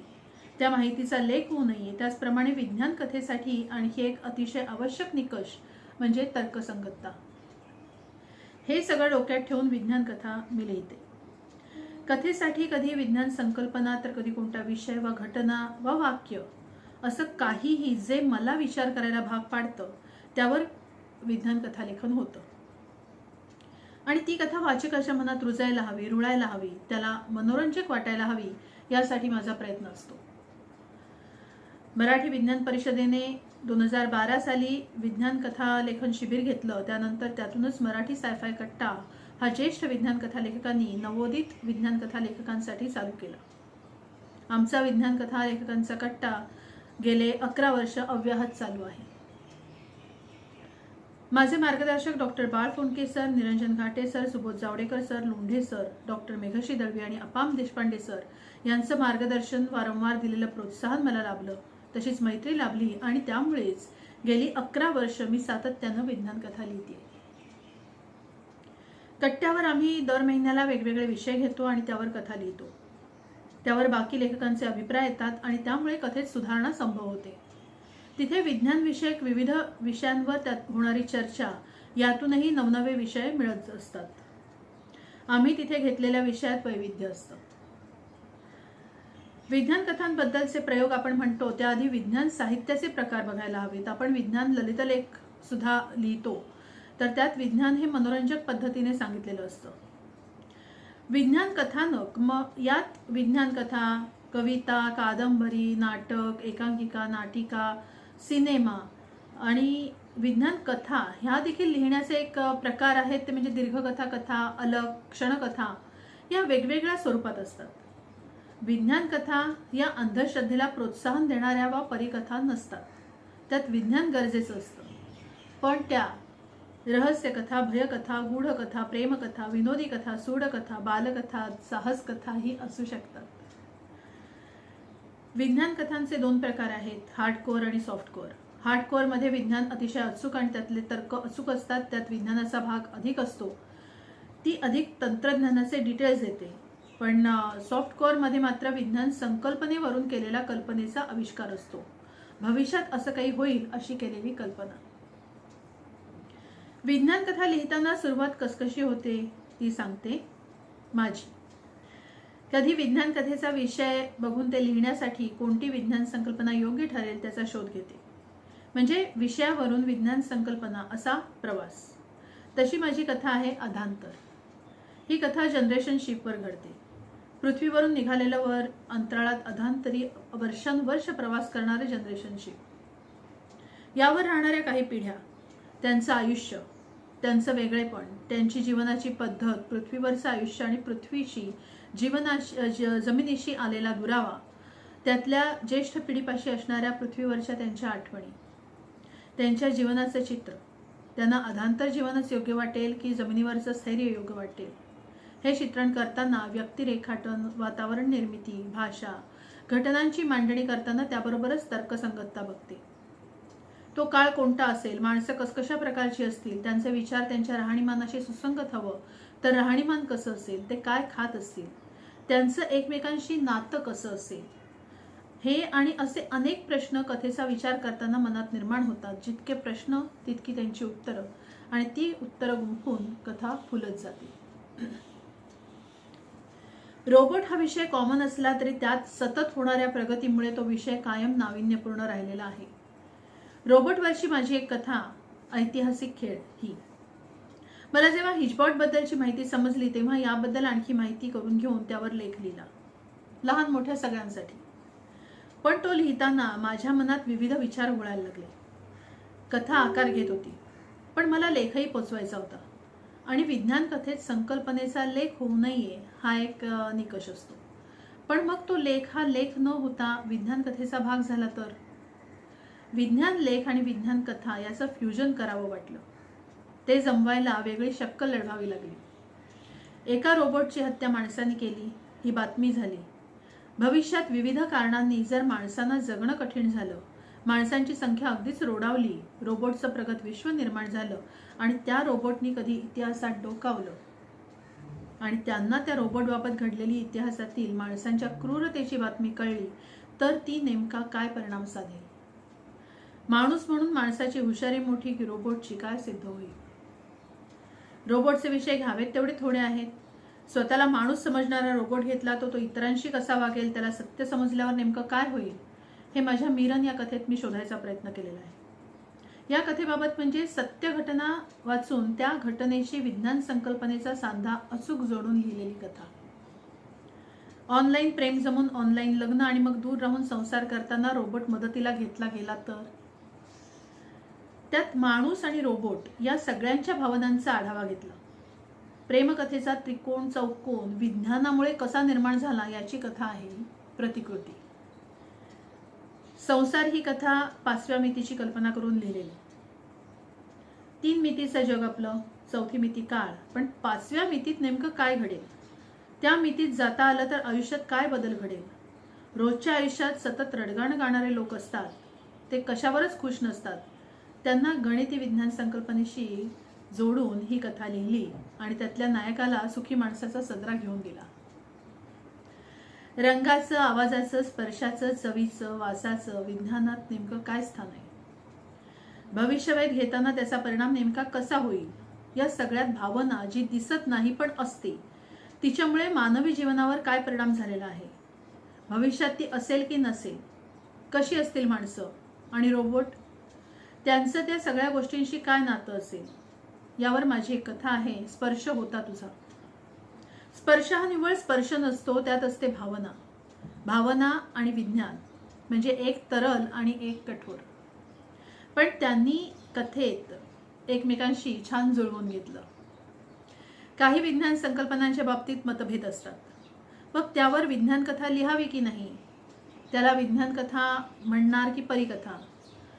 अशीच एक विज्ञान संकल्पना आहे समांतर विश्व. यावर लिहावं की नाही यात मतभेद आढळतात, पण ती विज्ञान संकल्पना आहे.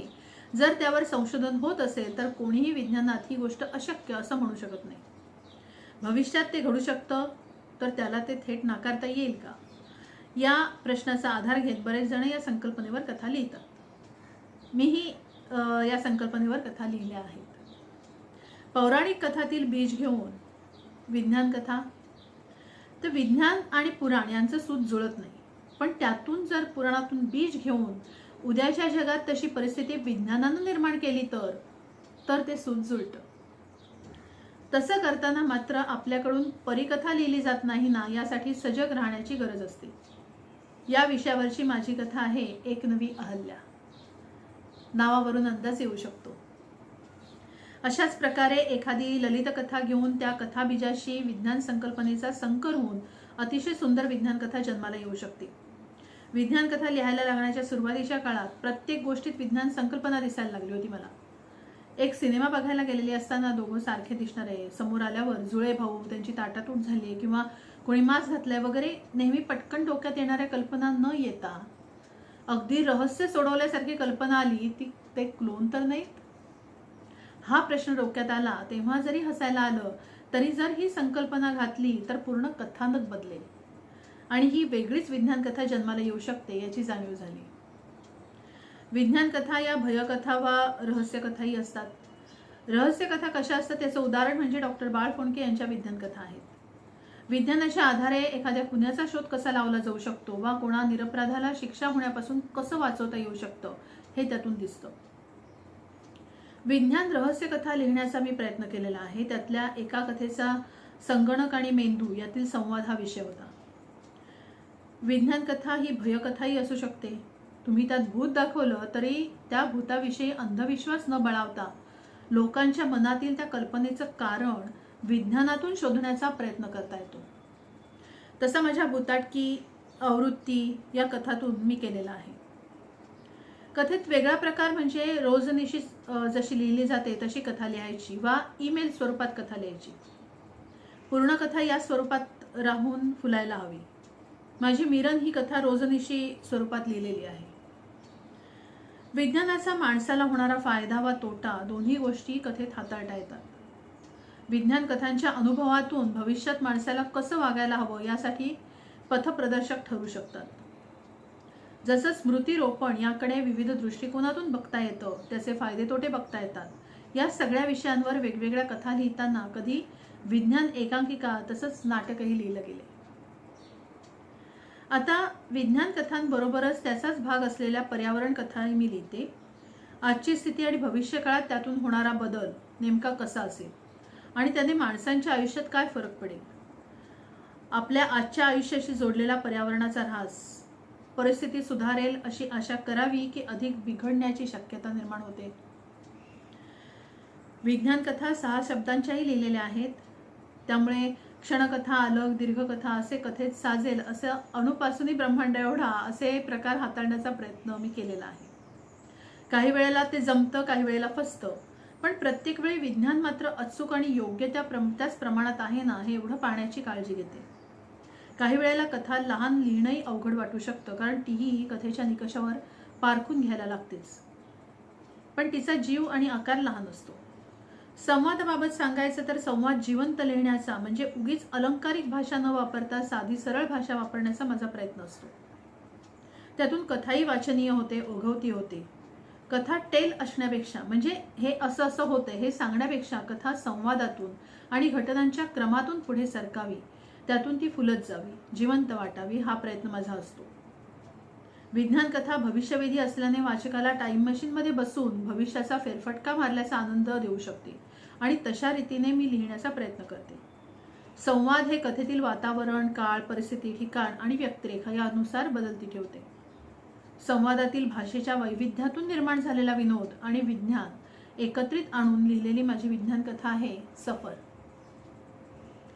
कधी कधी आपल्याला विज्ञान संकल्पना माहीत असते, पण त्याचा वापर करायला अजून सुरुवात झालेली नसते. अशा वेळी काही पेशंट बाबत वाचताना बघताना आपल्याला खूप वाटतं की हे असं करता आलं असतं तर काही वेगळं घडलं असतं. अशी माझी विज्ञान कथा आहे अगा हे घडलेची नाही. लेखन करताना मध्येच अडथळे येतातच, ते स्वाभाविकही असतं. त्यातूनही शिकायला मिळतं हे नक्कीच. एकदा माझा फसलेला प्रयत्न सांगते. एका कथेवर मी विज्ञान एकांकिका लिहिण्याचा प्रयत्न केला आणि तो करताना माध्यम बदलतं. एकांकिका लिहिताना काही वेगळे निकष असतात. थेट विज्ञान एकांकिका लिहिणं हे अशा रीतीने माध्यम बदलण्यापेक्षा सोपं असं मला तेव्हा वाटलं. कारण विज्ञान एकांकिका करताना आपल्याला पात्र असतील तशी ती कमी जास्त वा स्त्री पुरुष बदल असं करणं काही वेळेला गरजेचं होतं. काही घटना वेगळ्या घालताना आपण जरी विज्ञान संकल्पनेला कथेतल्या धक्का लावायचा नाही असं म्हटलं तरी त्या कथेला आणि संकल्पनेला धक्का लागण्याचा धोका निर्माण होतो. विज्ञान कथा ही भविष्यवेधी असते. कथेत काही गोष्टी एका वाक्यात येतात, पण आपल्याला एकांकिकेत त्या घटनेत परिवर्तित करायला लागतात. त्या करताना त्यातला भविष्यवेध आपल्याला सांभाळता आला नाही तर कथेला आणि महत्त्वाचं म्हणजे विज्ञान संकल्पनेच्या भविष्यवेधाला धक्का बसू शकतो आणि एकांकिका फसते. यावरून त्यात काय सावधानता बाळगायला हवी हे मात्र मी शिकले. माझ्या विज्ञान कथा नामांकित दिवाळी अंक, मासिक तसेच विज्ञान कथासंग्रहात सम्मिलित केल्या गेलेल्या आहेत. विज्ञान कथा लिहिताना मी विज्ञान कथांचा अभ्यासही करते. त्यावर विविध लेख लिहिलेले आहेत. ते प्रकाशितही झालेले आहेत. बरेचदा विज्ञान कथा वाचून ती संकल्पना घेऊन काही जण कथा लिहितात, त्यावेळी ती फसलेली आढळते. याचं कारण म्हणजे ती संकल्पना जुनी झालेली असणं आणि त्यावरचे परिणाम आज पाहायला मिळत असल्याने ते विज्ञान कथा न होता सामाजिक कथा होती. अर्थात आधीच्या ज्येष्ठ विज्ञान कथा लेखकांच्या त्या कथांचा अभ्यास गरजेचा आहे, कारण त्यातल्या संकल्पनातून कथा कशी फुलवावी याचं मार्गदर्शन करताना करायला मिळतं. त्या लेखकांचं लेखन आपल्याला प्रेरणा देतं. दरवर्षी दिवाळी अंकातून आलेल्या मराठी विज्ञान कथांची समीक्षा डॉक्टर मेघश्री दळवी आणि आम्ही करतो. त्यातून आज मी तिला विज्ञान कथा लेखकांची संख्या आणि योग्य विज्ञान कथा लिहिणाऱ्या लेखकांची संख्या आणि अगदी योग्य नसेल तरी आशादायक वाटणाऱ्या लेखकांची संख्या याचा अंदाज येऊ शकतो. आताचा विज्ञान कथा लेखनाचा ट्रेंड जाणून घेता येतो. त्याची समीक्षा केल्याने त्या लेखकांना आपल्या लेखनात नेमका काय बदल करायला हवा याची जाणीव होते. विज्ञान कथेची समीक्षा करताना मुळात आपल्या डोक्यात विज्ञान कथेचे निकष चोख असायला लागतात. वेगळ्या क्षेत्राशी विज्ञान संकल्पना जोडलेली असेल तर ती माहिती आपण शोधून ती संकल्पना योग्य की अयोग्य आणि ती कशी वापरली गेली आहे, विज्ञान संकल्पना आणि माणूस वा समाज म्हणू शकतो आपण, याचं नातं आणि त्याचं चित्रण योग्य रीतीने झालेलं आहे ना याचं परीक्षण करायचं असतं. हे केल्यामुळे आमची रिव्हिजन होते असं म्हणायला हरकत नाही. विज्ञान कथांचा अभ्यास करताना मला एक गोष्ट जाणवली की ज्येष्ठ लेखकांचे काही कथासंग्रह मिळत नाही. मग असे कथासंग्रह मिळवून मी त्यातल्या कथा लोकांपर्यंत पोचवाव्या म्हणून एक उपक्रम सुरू केला. तो म्हणजे माझा मराठी सायफाय स्टोरीज हब हा यूट्यूब चॅनल सुरू केला. त्यावर मी ज्येष्ठ लेखकांच्या विज्ञान कथा, विज्ञान लेख याचं अभिवाचन करते. आतापर्यंत डॉक्टर बाळ फोंडके, सुबोध जावडेकर, डॉक्टर मेघश्री दळवी, डॉक्टर रंजन गर्गे अशा ज्येष्ठ लेखकांच्या कथांचं अभिवाचन केलेलं आहे. पुढेही करायचं आहे. अर्थात त्यांची परवानगी घेऊन मी ते करते. गोष्टी ऐकणं हे आपण लहानपणापासून आवडीनं करतो. मग त्या कथा लोकांना ऐकवाव्यात आणि विज्ञान कथेचा प्रसार व्हावा. त्यातून विज्ञान कथेची आणि विज्ञानाची आवड लोकांच्यात निर्माण व्हावी. विज्ञानाचा बाऊ न वाटता त्यात रस निर्माण व्हावा. तसंच जे त्याचा अभ्यास करत असतील आणि त्यांना कथा मिळत नसतील त्यांना त्या कथा ऐकून संदर्भ घेता यावेत या विचारानं चालू केलेला हा उपक्रम. आणखी खूप कथा लिहायच्या आहेत. विज्ञानाचा वेग इतका जबरदस्त आहे की आपण कथा लिहीपर्यंत त्या संकल्पनेचे परिणाम दिसायला लागतात आणि ती कथा विज्ञान कथा म्हणायला योग्य राहत नाही. म्हणून आपला विज्ञान कथा लेखनाचा वेग योग्य विज्ञान कथा लिहित वाढवावा यासाठीही मला प्रयत्नशील राहायचं आहे. आता आणखी विज्ञान कथा लेखक निर्माण व्हावेत यासाठी मवीपणे विज्ञान कथा लेखनाची घेतलेली शिबिरं आणि त्यात मार्गदर्शक म्हणून मला बोलावून त्यांच्या उपक्रमाला हातभार लावायची संधी देणं ही फार आनंददायी गोष्ट आहे. आमच्या ज्येष्ठांच्या पावलावर पाऊल टाकून आपण चालताना मनाला विश्वास वाटतो. आपल्याबरोबर आणखी लेखकांचा समूह तयार व्हावा आणि ते लेखक विविध क्षेत्रातले असावेत की ज्यायोगे विज्ञान कथा लेखनाची व्याप्ती वाढायला मदत होईल. हे अतिशय आशादायी चित्र रेखाटलं जात आहे आणि आम्ही त्यात काही रंग भरायचा प्रयत्न करतो याचा आनंद नक्कीच आहे. एवढं बोलून मी थांबते. धन्यवाद. Thank you so much for your contribution, ma'am. Now I would like to call upon Dr. Zishan Zaidi, Eras Medical College, Uttar Pradesh. Hello friends, Namaskar. Myself Dr. Zishan Zaidi from Lucknow. I am a science fiction writer and my language of writing is Hindi. I am a student of science, did MSc and PhD in statistics. Being a writer, my first story was Silicon Man, published in 1993 in a Hindi newspaper Rashtriya Sahara. After that, around 100 stories and 11 science fiction novels had been published till date. I wrote science fiction in various genres such as novels, short stories, stage drama, and serials based on various themes. My three collection of short stories, Professor Monkey, Computer की मौत, The Death of Computer, and The Bloody Sibling had been published. Professor Monkey is the cyberspace of my 12 science fiction stories published in 2006.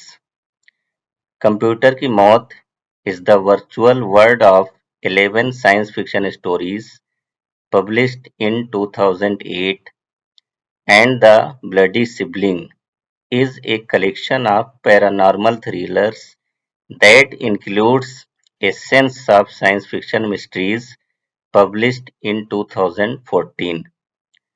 Some awards I achieved are Dr. C.V. Raman Award by Isaac Bhopal, Teacher of Teachers Award by Awadhnama Lucknow, Musannif-e Awadh Samman by Salam Lucknow, Awadh Samman by Awadh Combined Lucknow, Shakhsiyat-e Awadh Samman by Aina-e-Saqafat Lucknow. I applied or developed various ideas in my stories like in Abhasi Subut. Abhasi Subut was based on quantum mechanical explanation of dreams that forecast events perfectly. Bona Mamla was based on concept of bonsai in human and animals. Computer Ki Maut was based on unification of hardware and software, where software can create or alter hardware. Jeevit Urja makes an idea that energy can be alive. Murde Ki Awaaz conceptualized the memory inside human cells. Roshni Ka Vahan described the concept of transmission of objects according to de Broglie theory. I invented some words for my science fiction stories like real virtuality, the concept of a virtual game whose characters and events are real. Quantum time physics, the physics of study of time particle and its effects.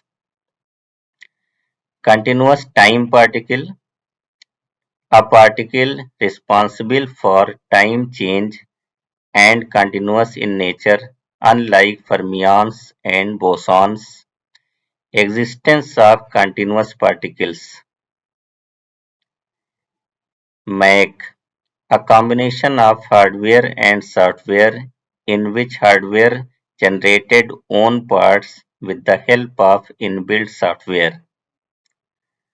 Word logic curve system, the special system of universe where every living thing of universe is recorded in the form of unique identification number.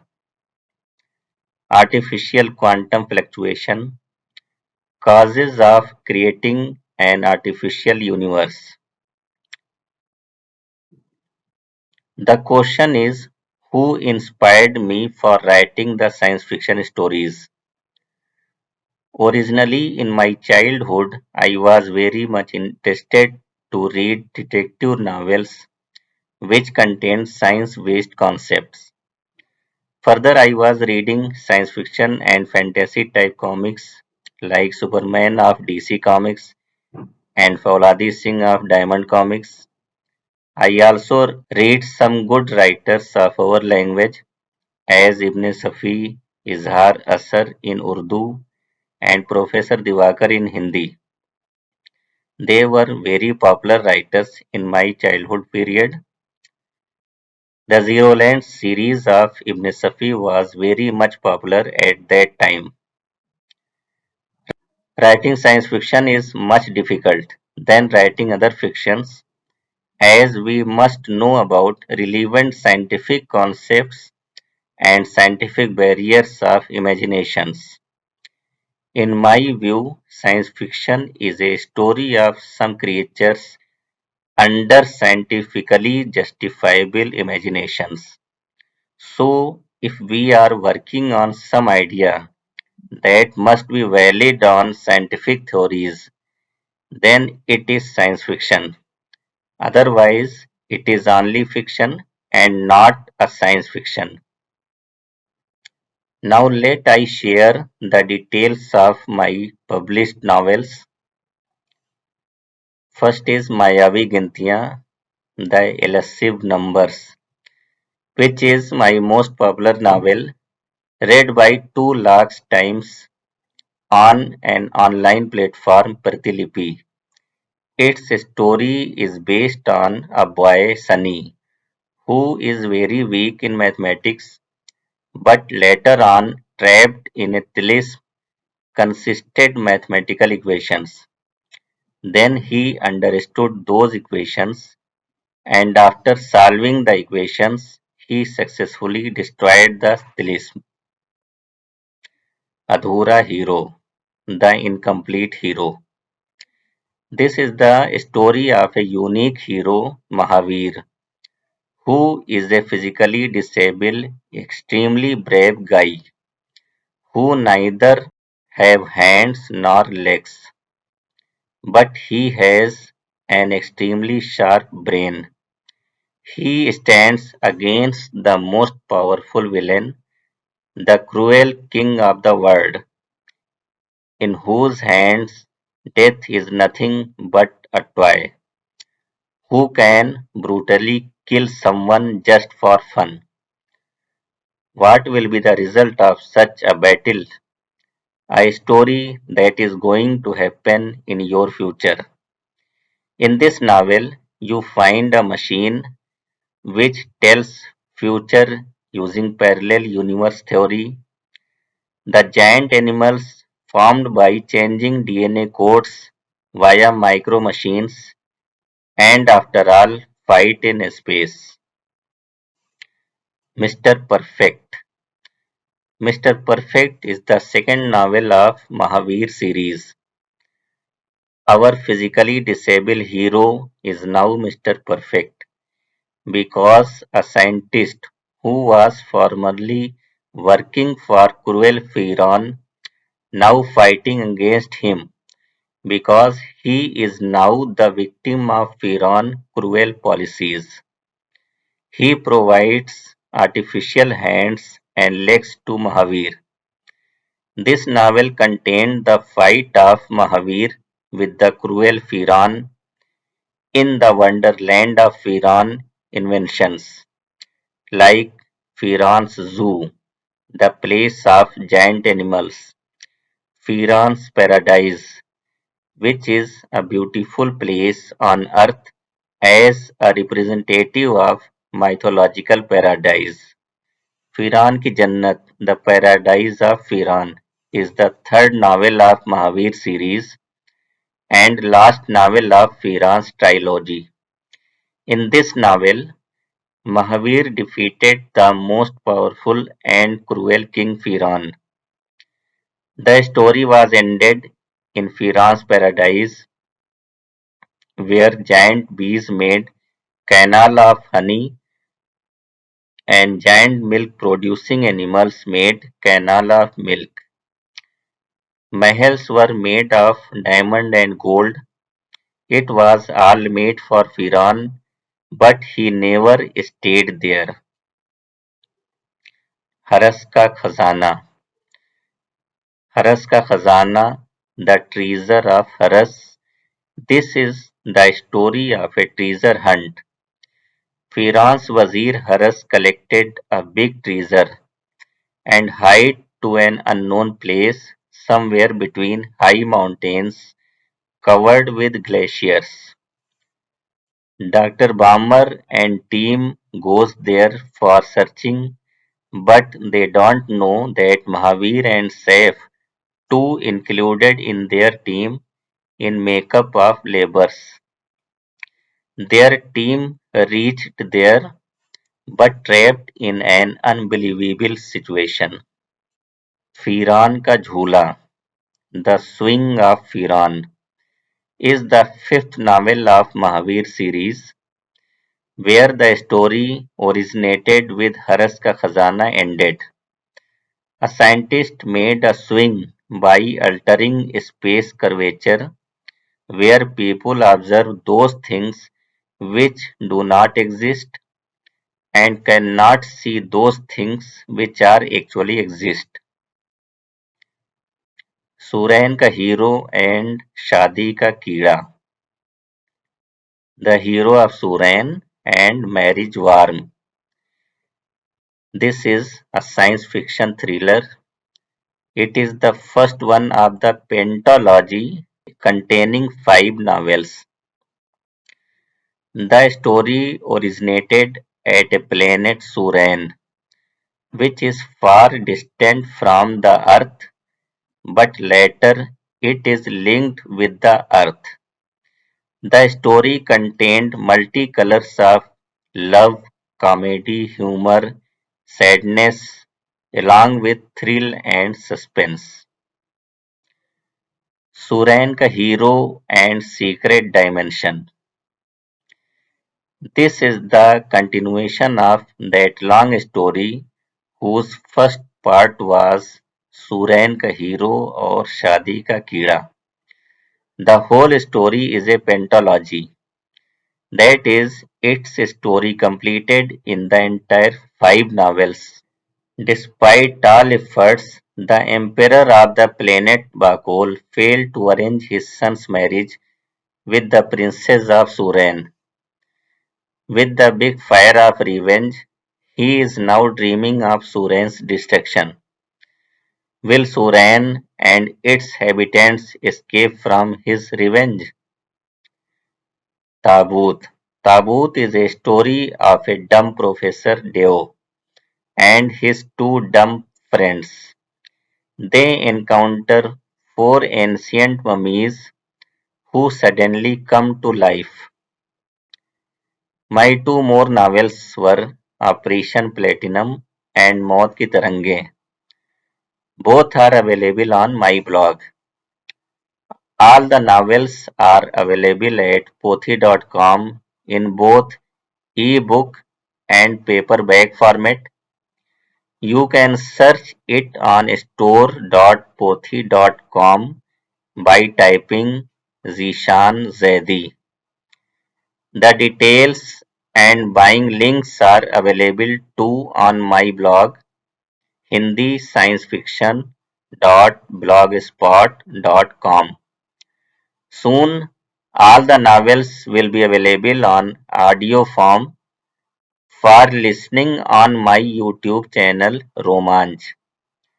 And lastly, I would like to advise our readers, especially when they want to become an author, is to read good stuff and think wild and more wild. Thank you very much and many thank for listening me by investing your precious time. Namaskar.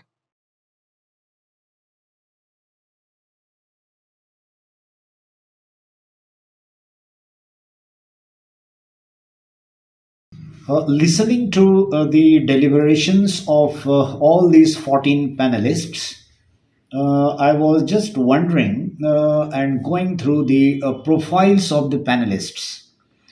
I find an interesting diversity in them. Adram Nayak, Sadhana Shankar, and Savita Srivastav, they come from a civil services. Then Era Natarasan, Dr. Bernali Chetali, and Dr. Ravi Koparapu, and the Zaidi and Lucy. These are from education field.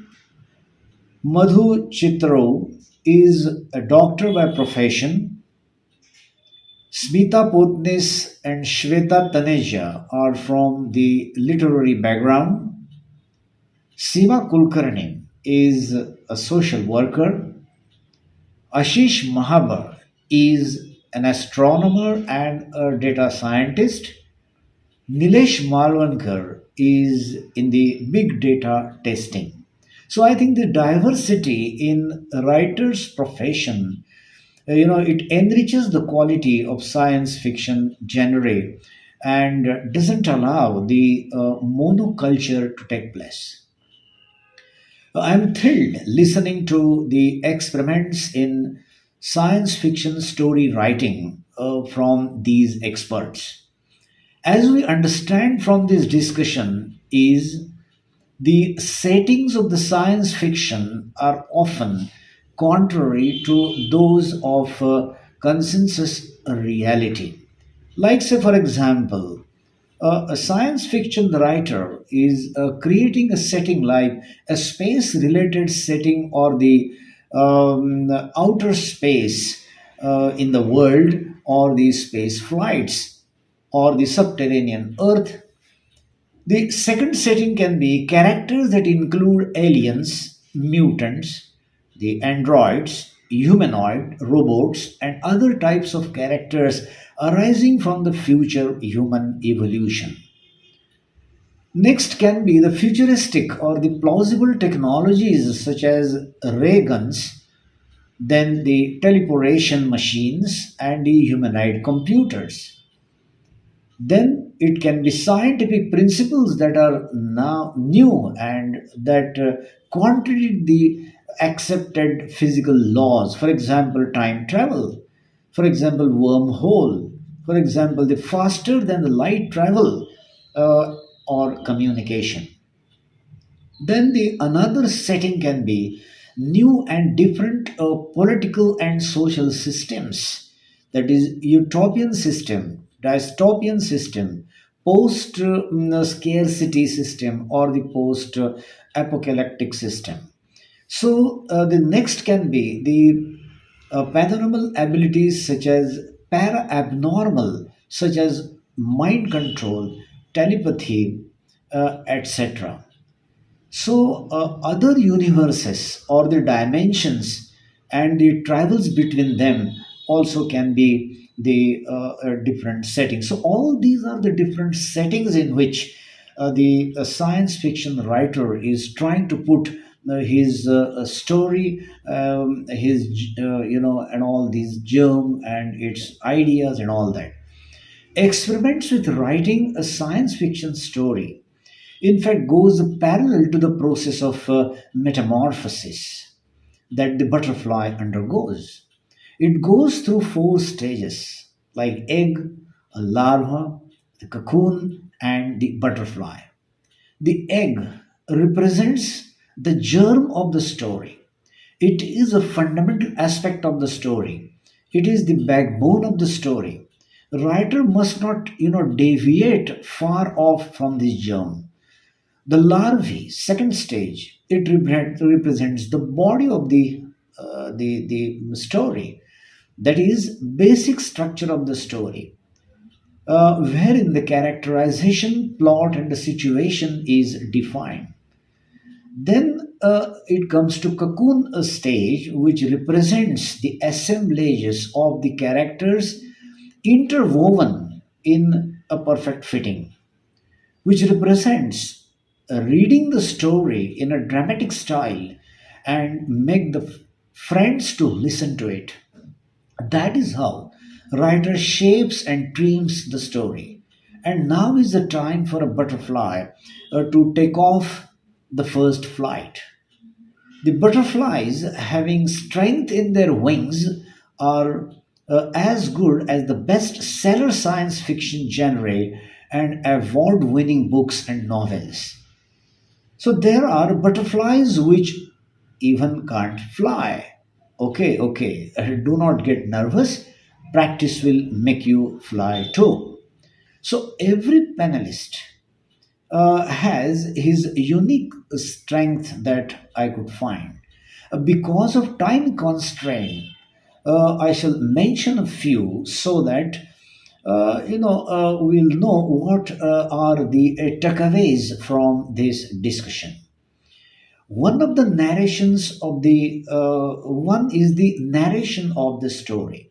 So apart from writing skills, we need narration skills too.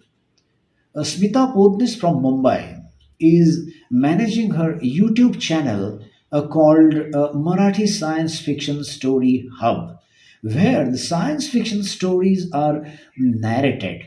It is always good and effective to listen to the stories than to read it.